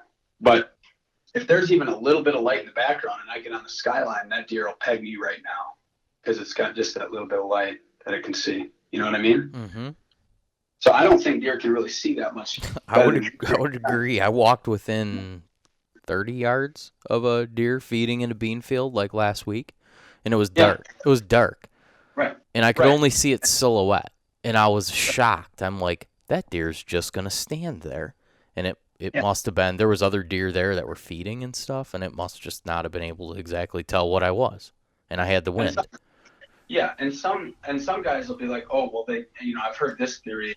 Well, they just don't detect humans as being a threat at night. Well, that's false, because as soon as they can skyline you on the horizon, you're done. Like they're like, they feel that you're just as much of a threat, you know? So, but getting back to the theory of why I think they're bedded at some, when on those windy days, when it's windy like that, the reason I think they're bedded is because they've lost, they can't see that great at night. And now if it's real windy like that, a lot of times that jacks with their nose, a little bit, I think they prefer like a light wind. I think they prefer that, but on those higher wind days, sometimes I think it's harder for them to pinpoint exactly where it's coming from or whatnot, if that kind of makes sense. Absolutely. And then of course the wind also, now that it jacked them of their hearing. So now they're freaked out, and I think they just hunker down at sun up because they've been stripped all their senses, and now it gets mid to late morning, and at least they can see what's going on. So I think that's why they get on their feet and move a little bit more on those days like that. Right. So it's lit up now. They're comfortable. They can see. They got one of their they've regained a sense. Right, exactly. And I don't know if that's true. That's just what I think might be going on there. So, and the other thing, I've been paying a lot more attention even this year than I have in years past to how these deer are bedding. When I'm hunting, like this hunt that I was doing, we were hunting a lot of hilly type stuff, but it was semi-open country. So I was really paying attention to how these deer, and it's pretty easy to predict, okay, they're going to be bedded, in these types of pockets because the wind is, blowing this direction or whatever. And it was pretty much spot on. But the cool thing is you can take that information and apply it to the woods, and it's probably even more guaranteed in the woods. But yeah, it was, I don't know why I mentioned that, but no, I'd like you to elaborate that, just touch on that. Yeah, what I you're, mean, how you, what you're seeing as a pattern that you would think that if you could go into the timber or the woods, how and what they're doing in that manner to bed. Yeah. So like these deer, most of these deer, they were bedding in like little low pockets and stuff. Hey, not to cut you off, but yeah, how much? I mean, is it 100%? Like, are they bedding based on the wind, or is there other factors? Most of the time, from what I could determine, it was the wind is how the deer were bedding. See, a lot of the Kansas Plains stuff that I've hunted, that's a little different because it's so flat, that you can't really predict it. But the stuff that I was hunting here recently, I was just starting to pay a lot more attention to how they were bedding, utilizing that wind. And it was a pretty accurate read on it as far as like the information I gathered just by kind of paying attention. So you're saying pretty consistent is yeah.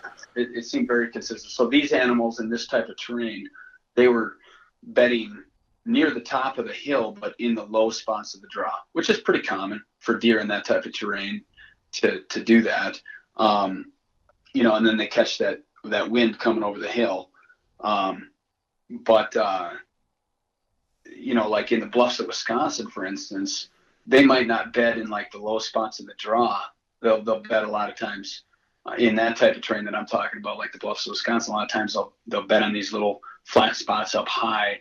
These little tiny. Sometimes you can't even see them on the topography. The topography, the topo maps and whatnot. The readings. Sometimes it's just a tiny little flat spot or whatever. And these little ridges.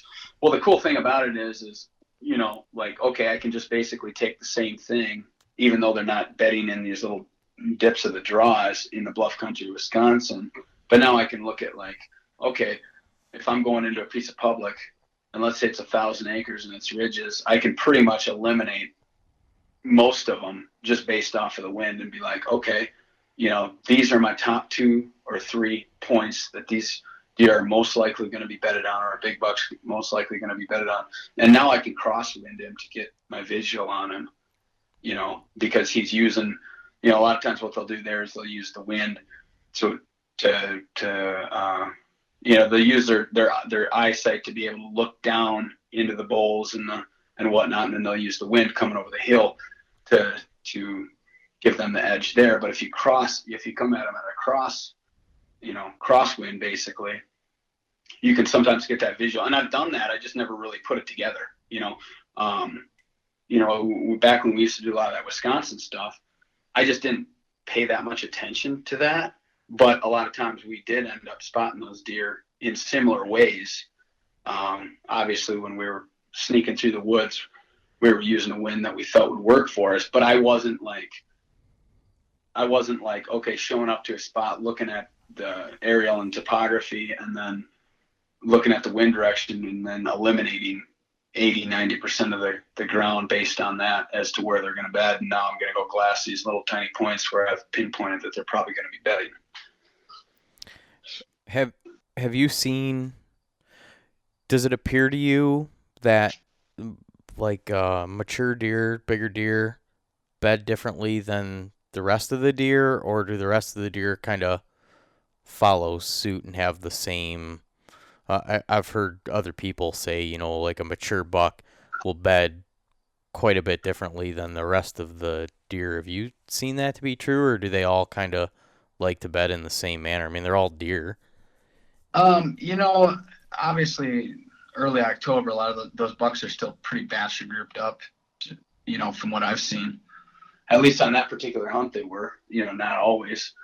I definitely seen bucks that were solo. I mean, that goofball buck, he was solo. But I also seen, most of the bucks that I seen on that trip were not. They were bastard grouped up still. Like we were putting a move on about 160-inch 9-pointer. Beautiful deer. He had like 7-8-inch brows. You've probably seen the video where you could see his typical frame in the grass. Yeah. Yeah. But what you couldn't see is he also had 7-8-inch brows. So he was a beautiful deer. Well, he was there ended up being 6 bucks bedded there, and another pretty good shooter. And what time of year?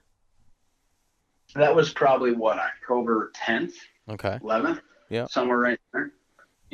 So, but then, I think it was the day before I was on that goofball buck. He was all bedded alone doing his own thing too, and sometimes I think those real old mature deer, and I do think he was an older deer. Sometimes they just do their own thing. They just don't want to, whatever. They're just independent and whatnot. But getting back to your question about, I think the does utilize the wind similarly, but they'll be bedding in a different pocket, if that kind of makes sense. Mm-hmm. But they'll still be using the wind somehow, from what I've seen. But they're generally like, I wasn't seeing like, oh, there's 5 bucks there and a dozen does bedding there together. But I've definitely seen where, even at that time of the year, where there's a doe or two or a fawn. Even the one I shot in Wyoming, that was September 4th. There was 2 does and 3 bucks. It was 2 or 3 bucks and 2 does, and they were all bedded right there, within 20 yards of one another. So it's just like deer are. I feel. I mean, a lot of them have different personalities, and yeah, they it's just very situational, huh? It's not nothing, no solid pattern there that you could speak of. Yeah, I wouldn't necessarily say that. You definitely can't make it a rule like, oh, bucks will not be bedding with does at that time of the year, because right. that's definitely not true. I would agree. It could be true. It could be highly likely in certain areas and certain regions of the country. It could be very unlikely for that to be going on, but I wouldn't completely rule it out. I mean, I see it pretty regularly early and late season where there'll be, a couple of does sometimes bedded with a couple bucks or a few bucks. I mean, obviously it's not rut anymore, or rut's not going on yet, but I definitely wouldn't, it's not a fact, Right. Very situational. Yeah, I've seen even, into the rut where older deer and older buck and younger bucks are, I don't know, they have different behavior than they do when they are in bachelor groups, but they're still bedding and associating within proximity of each other. It seems like they're like checking, like, yeah, you still here? Are you still here? Right. But Right. when I was growing up, I was kind of put into the mindset of like, the bucks get real aggressive. They don't tolerate each other at all. If you see a buck, he's going to be by himself. But I Uh, haven't. They're just social animals in general, and I feel like, yeah, there's personalities of deer that they are loners, but there's other deer that I've seen where, yeah, right into the middle of the rut, there, mm, there'll still be 2 or 3 bucks together. yeah. And, there's definitely, like you said, deer have personalities, and there's definitely nomadic type deer that like being alone and by themselves. But generally, if I see a big buck and he's bedded with other deer, generally, a lot of times from what I've surveyed, he's definitely using those other deer to his advantage as indicators, Right. of, Yes.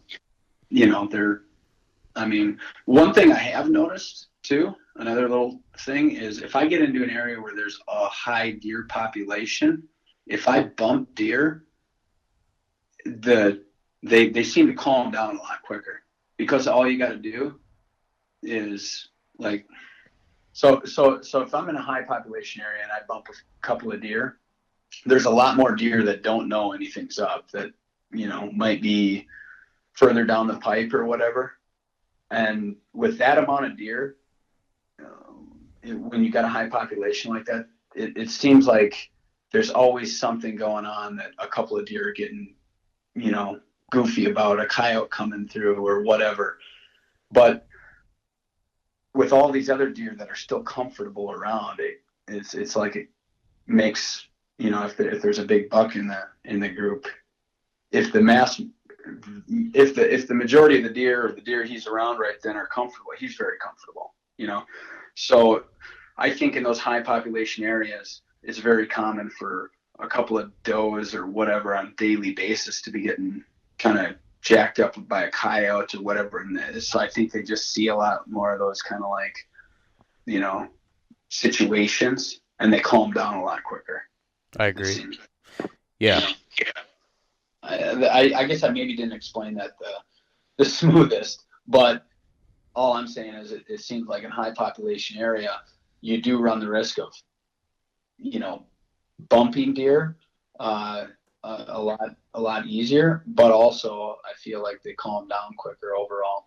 I, Um, so yeah, they don't, not every deer picks up and runs a mile. Like, right, you could bump a right, deer and a couple of them might freak out and take off, but I think they recognize in that usually those higher concentration areas a lot of times, uh, not suburban areas, but smaller properties around here. I think those deer recognize too that they really want to confirm and know that there's danger because they are conscious that running, taking off, and just abandoning their safe bed that is calculated is very dangerous for them. mhm, So, I mean, I've seen in circumstances where those deer basically, they want you to step on them before they're yeah, going to get out of their bed and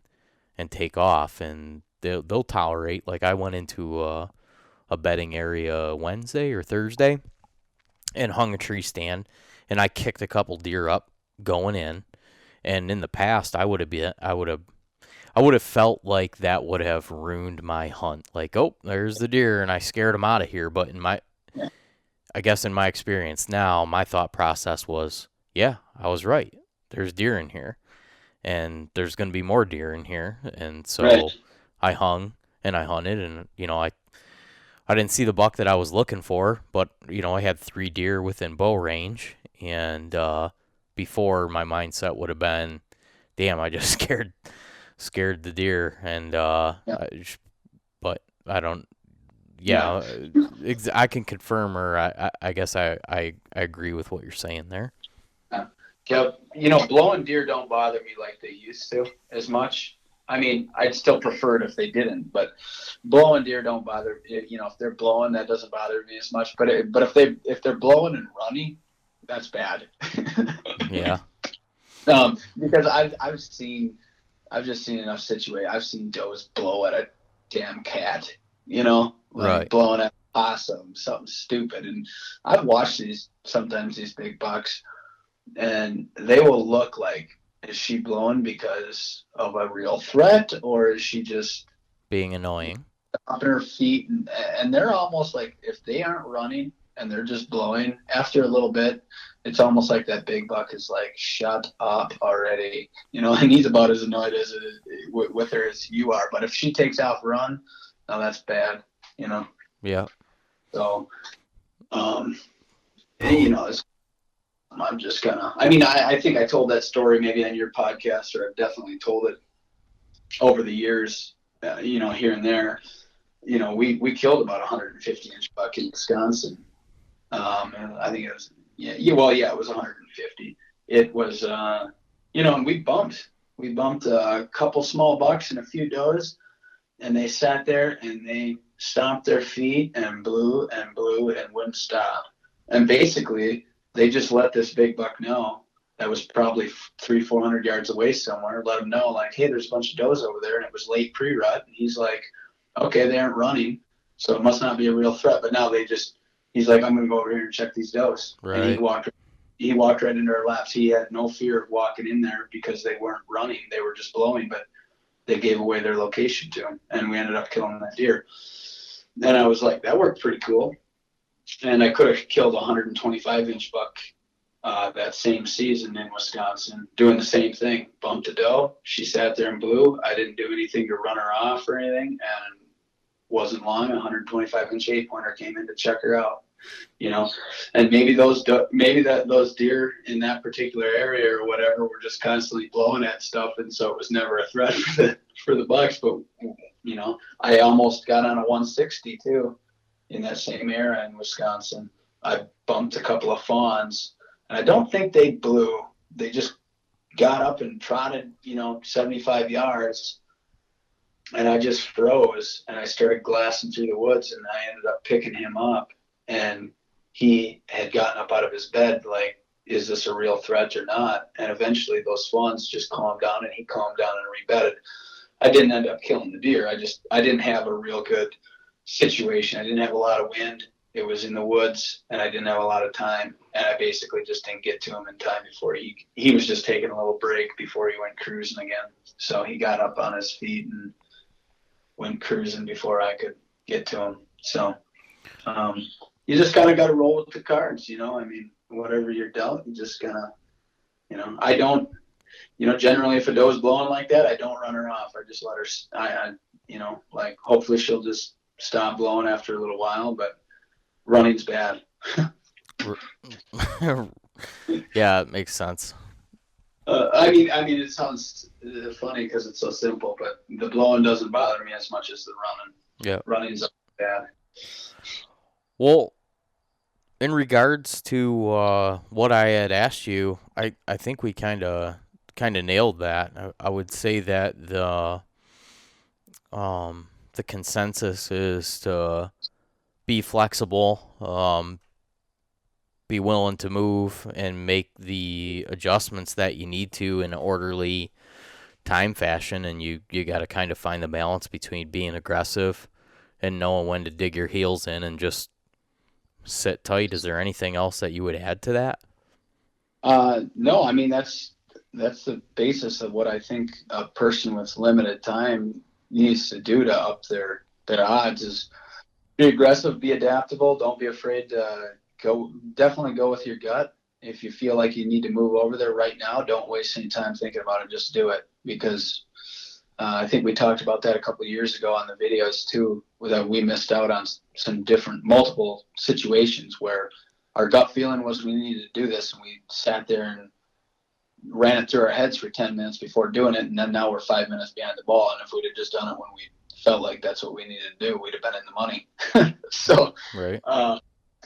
so yeah, I mean, I think guys with limited time will find that, being adaptable, aggressive like that is definitely going to, bring more encounters, which will yield better overall results. Well, Jared, I think we should wrap this up. I don't know what your status Yep. is, but I'm pretty damn hungry and gonna get some dinner, and I'm imagining you're probably gonna want to do a similar thing here at some point. I did want to mention on here before we disconnect is I just wanted to say a big thanks to you and all the guys that put last year's video together. I mean, for the last whatever 10 years, you guys put a ton of effort into putting a high quality production, deer hunting piece out there. But geez, man, specifically Matt and Chancey, when last year, I know you were put in a situation that you probably prefer you weren't in, as to where it was hunting season and you're editing video and handling business things. Those guys did an amazing job. Like, there's no way that those guys could have done what they did without having, like, I feel like I could sense that they, just knowing you, they're like, damn, man, Jared can't be out here. Like, we gotta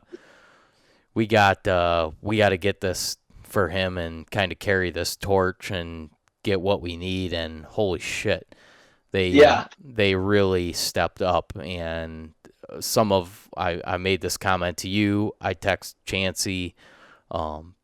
Matt captured some of the best, most intense deer hunting content that I've ever seen in my life, and him and Chancey together, just their personalities and the whole thing. And then finally you get on the scene and the whole thing kind of comes together. Like last year's videos are, I don't know how you feel about it, but I felt like they were maybe the best season ever, or I mean, right there with anything that you guys have done as far as hunting content. And some of the videography that Matt caught was just sick. Oh yeah.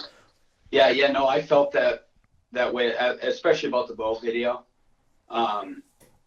I felt like it was right up there with rivaling like the Defiance video as far as that. Those are probably my two all around favorite bow videos now. And it was kind of funny because obviously, man, Chancey, they did awesome.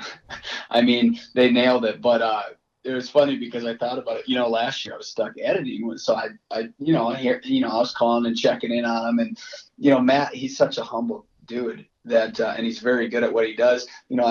They'd get on a situation and get on a stock or something, and I'd end up, obviously talking, how's the footage? And he's like, oh, it's all right. I could have done this better, or I could have done that better. And, I'm thinking, okay, well, it's still probably, pretty solid. And then when I started actually getting my hands on the footage, earlier this year, it would have been, April, May, right in that era, I started looking at it and I was like, well, this is a lot better than he made it sound. But that's the way Matt is. I mean, he's just really humble dude and really good at what he does.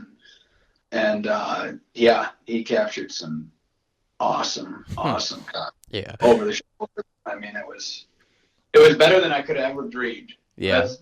Let's put it that way. I was really thrilled when I started getting through the footage and seeing what they captured. I was like, whoa, this is great. This is very good. Because I was really, worried about it, because I have been there for a lot of the filming of the bow stuff the last several years. So it was really nice to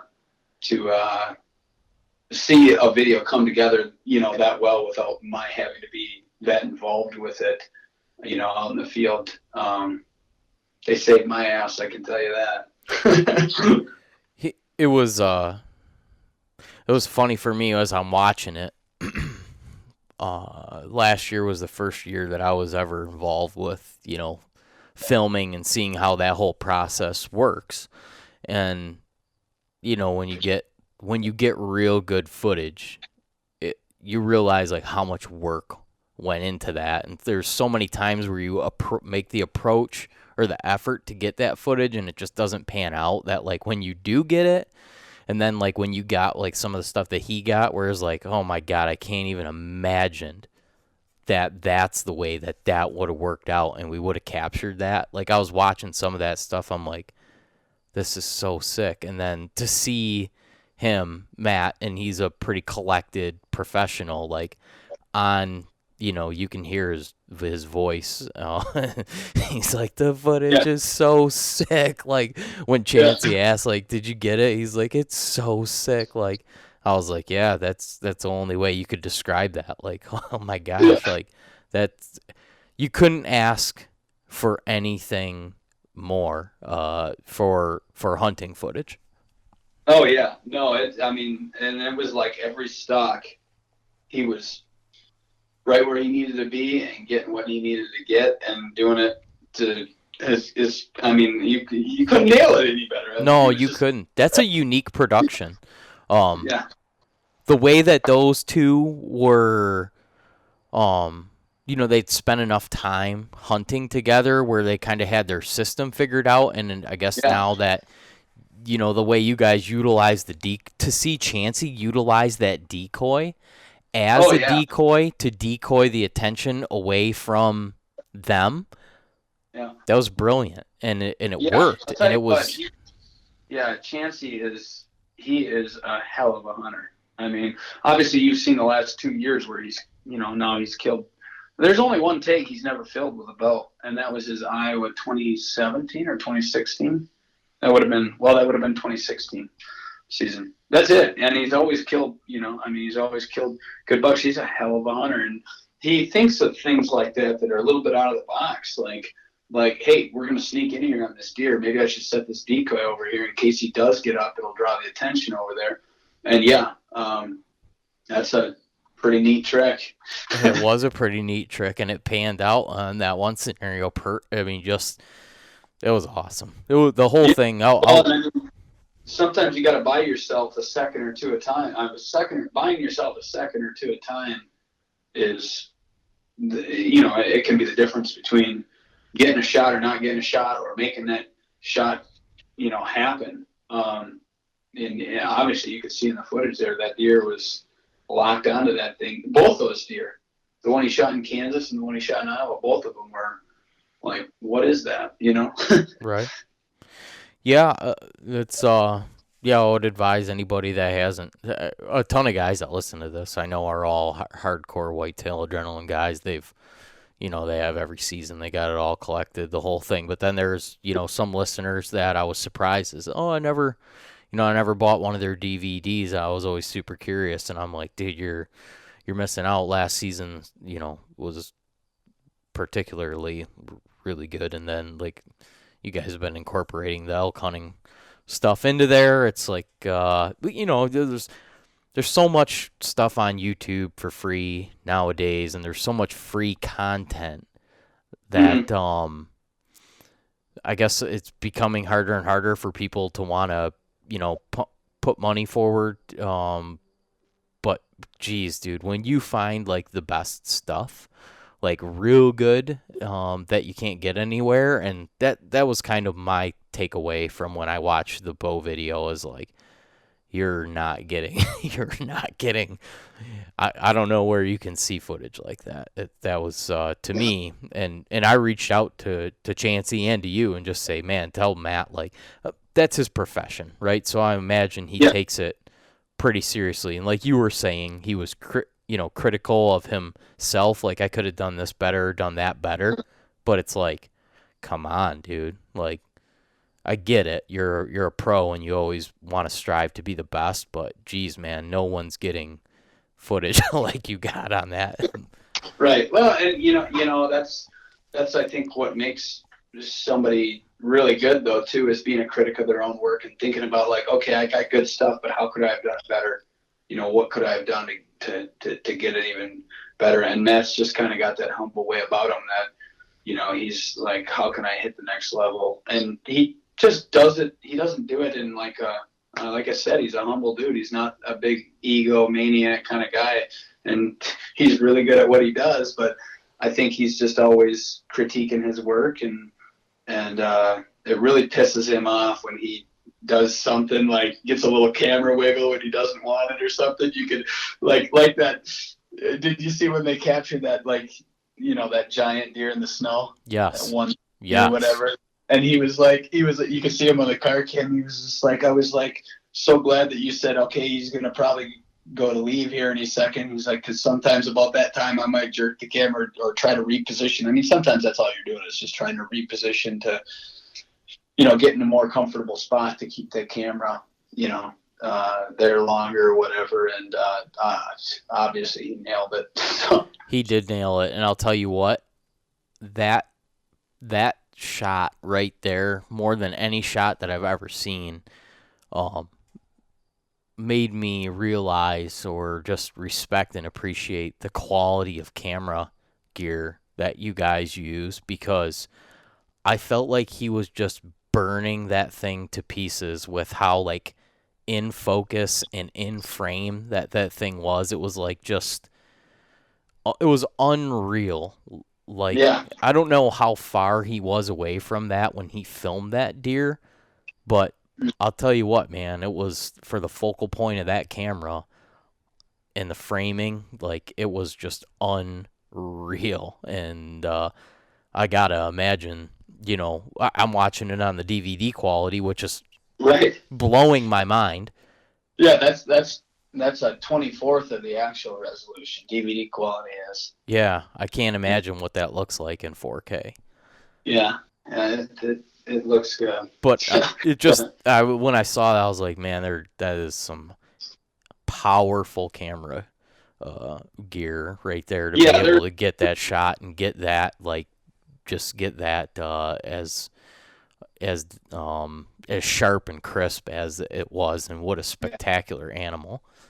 Yeah, those cameras are big and they're heavy. Actually, we're gonna weigh the whole system here coming up. We've actually never weighed it, but it's very heavy and it's big, but it's a great weapon when you need something like, I got to get this shot right now. It's really good at okay, it's got the zoom range, it's got the wides, it's got everything to be able to. It's very hard to screw it up.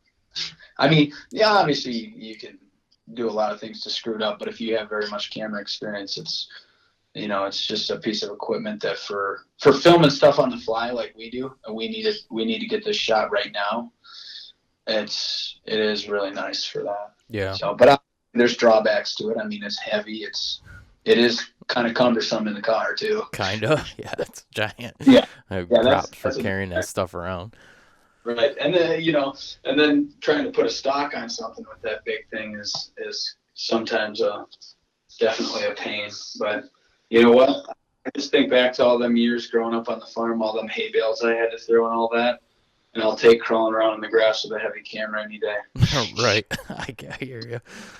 So, well, hey, man, I'll cut you loose and let you proceed with your evening. I hope you're going to have a couple beers and look over some maps and put some plans together. I don't know. What are you going to do tonight? What am I going to do? I got to email Jim some pictures. I got a bunch of stuff I got to do, notes and stuff that I forgot to take down here on this last trip. And probably won't be doing anything looking at maps and stuff right now. I think that'll probably take me to about bedtime. Okay. To do what I need to do there. So. Well, I'm going to finish up one more cold beer and eat some dinner and get ready for work tomorrow. But okay. Just shout out your website. Anybody that wants to. I know you did put a trailer up for this season, this current season, right? Yeah, what I did is I put a bunch of short trailers up for social media because they only allow so much of that kind of content. So then if people go to our website, which is whitetailadrenaline.com, you can watch the full trailer there of the newest Relentless videos. Yeah, and I would say if anybody has never watched any of your content, just to go on the YouTube and watch the trailers from the past seasons and everything, they can get a real good sample size. I can tell you, if I'm having a slow day at work and I'm kind of bored, it's pretty common for me to just go on YouTube and watch a couple of Whitetail Adrenaline trailers to just get myself kind of ramped back up. Yeah, this last trailer we did a little bit different in some ways, where we kind of incorporated some of the vehicle breakdowns and some of that stuff, because generally our trailer videos just kind of show just action. Well, obviously it's a public land hunting video. It's not always just action. I mean, it's the adventure. It's the breakdowns, the flat tires, the getting stuck, the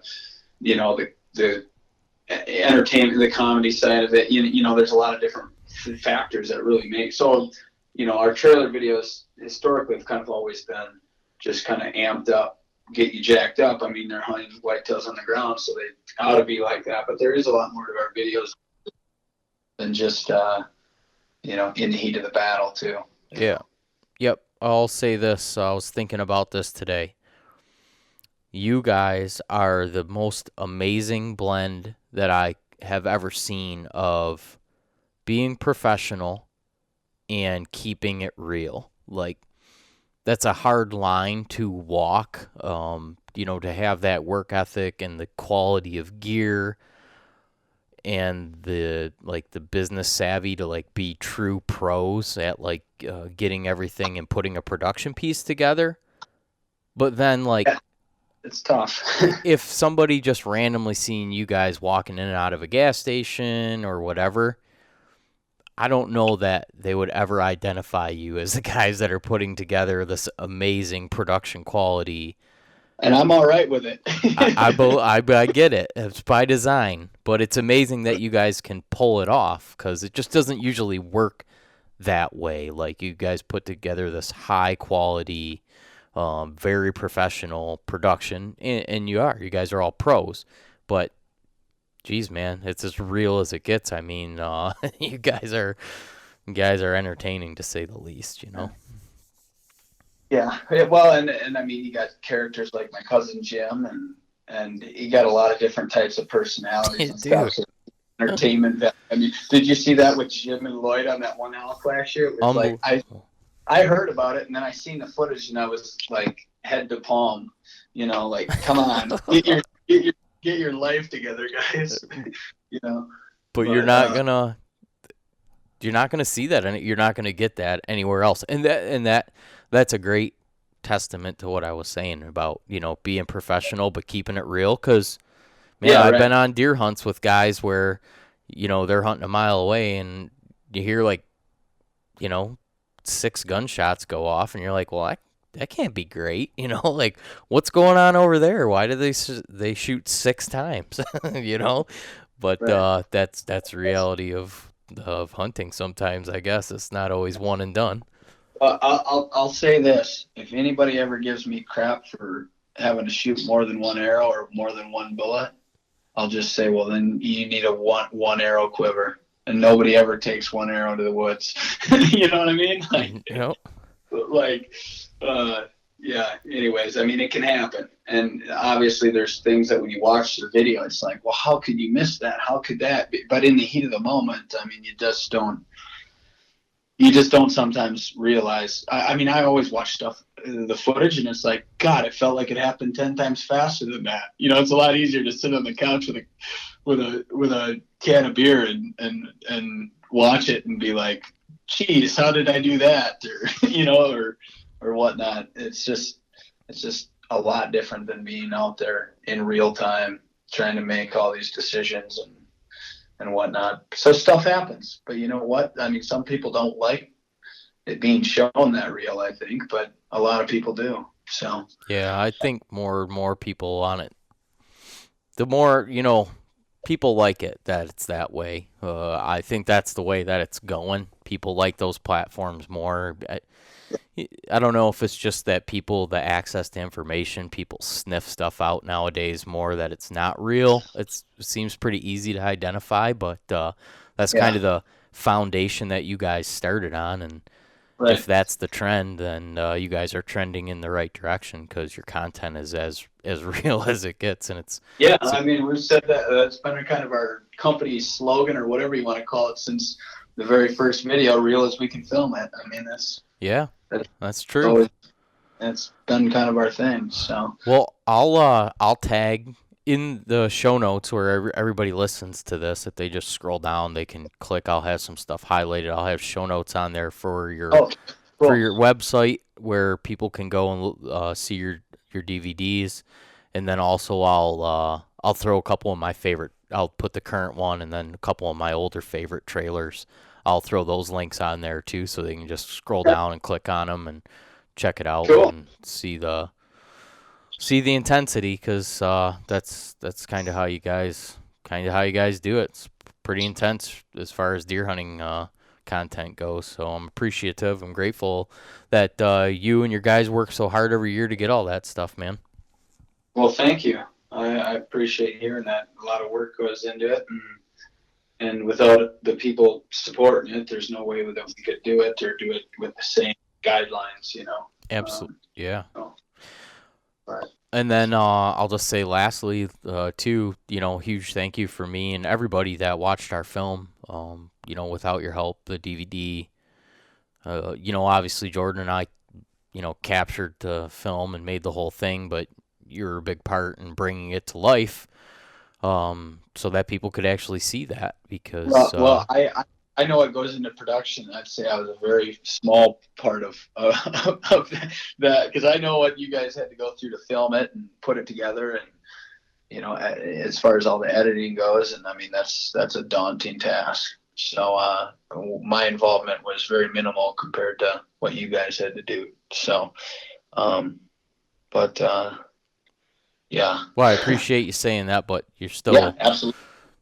I'm thankful because the majority of people that are listening to this right now, the guys that watch the film, we did have a premiere, and we had quite a few people that came out to the premiere and got to see it there.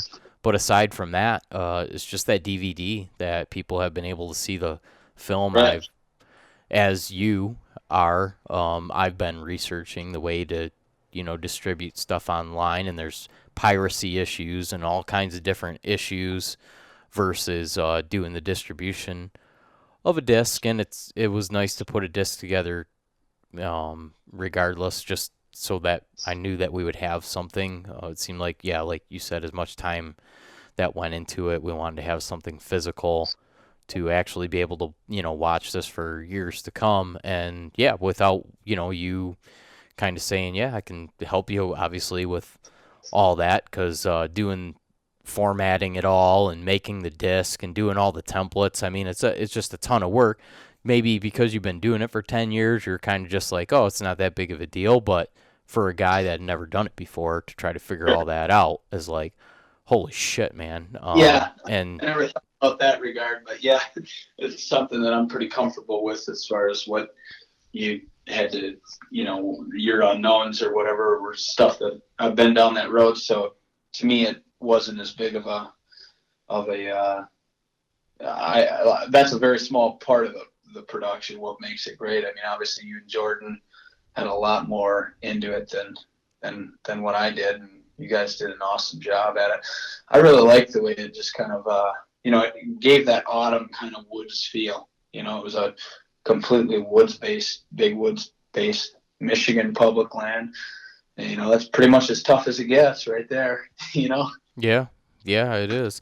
It was, yeah, it was definitely a labor of love, but I'm Yeah, appreciative of your help to get the final project out. Like I said, a lot of guys that'll listen to this, that's how they got to see it, is through that disc. So it was cool as hell, man. I'm glad we got to talk tonight and catch up a little bit. I know that you're always running and gunning, and it's always hard to get a fit 10 or 15 minutes to talk. But I'll be looking forward to checking in with you here in the next couple weeks. And it's cool that on your Instagram, I don't know as much on your Facebook because I'm not on there as much, but I know you guys have been pretty consistent this year and kind of doing some day-to-day updates and letting people know what's going on. And I'll tag your social media stuff in the show notes too. But you guys been kind of bringing it from the field this year a little more, huh? yeah, yeah. A lot of people have been asking for it. Asking to know more about what's going on throughout the season or whatnot. So, we just, you know, and I've been having fun with it. You know, it's like, you know, traditionally I'm not really a big social media guy. I'm just kind of, you know, like, you know, it's just not my thing. It's just not my, you know, I'd rather go to a show and meet people or whatnot but there's a lot of people that's the only way to, you know, they don't go to a show or whatnot and they want to know what's kind of going on. And so it's been fun. And, you know, it's been kind of fun, like getting these up, you know, it's like updating, like, okay, we spotted this buck, you know, and hopefully we find him tomorrow. And then, you know, maybe we do, maybe we don't or whatever. But it also kind of puts the pressure on a little bit, just a little bit. Well, not the pressure, but it's kind of like, okay, are they going to find, you know, there's a little bit of anticipation there. Like, are they going to get back on that one or not? Or, you know, so it was kind of funny that last hunt we did, you know, we were on that big 9-pointer, and then the next day, Jeremy thought he had him spotted again. It was bedded down, and we get up there, and it was a mule deer. But in his defense, it was a, you know, a similar caliber. Like if I'd have pulled up the binocs, I would have been like, "Holy crap, he's back!" You know, and I would have just totally, you know, been jacked up about it. But that was a, you know, a 2-hour stalk on a mule deer, so that was kind of comical for us. But yeah. So. Well, that's great, man. Yeah. I mean, what's today? October 20th. So what are we looking at? Maybe like 5-10 days. We're getting into the rut here in the Midwest. I mean, we're going to be right in the heat of battle here for the next couple weeks. So. Yeah, I'm looking forward to it. It's going to be a good year. I think a lot of people are going to have a great season. So. That's great, dude. Well, hey, we'll wrap this up. Thank you, Jared. Thanks for your time. Great. Yeah. And thanks for having me.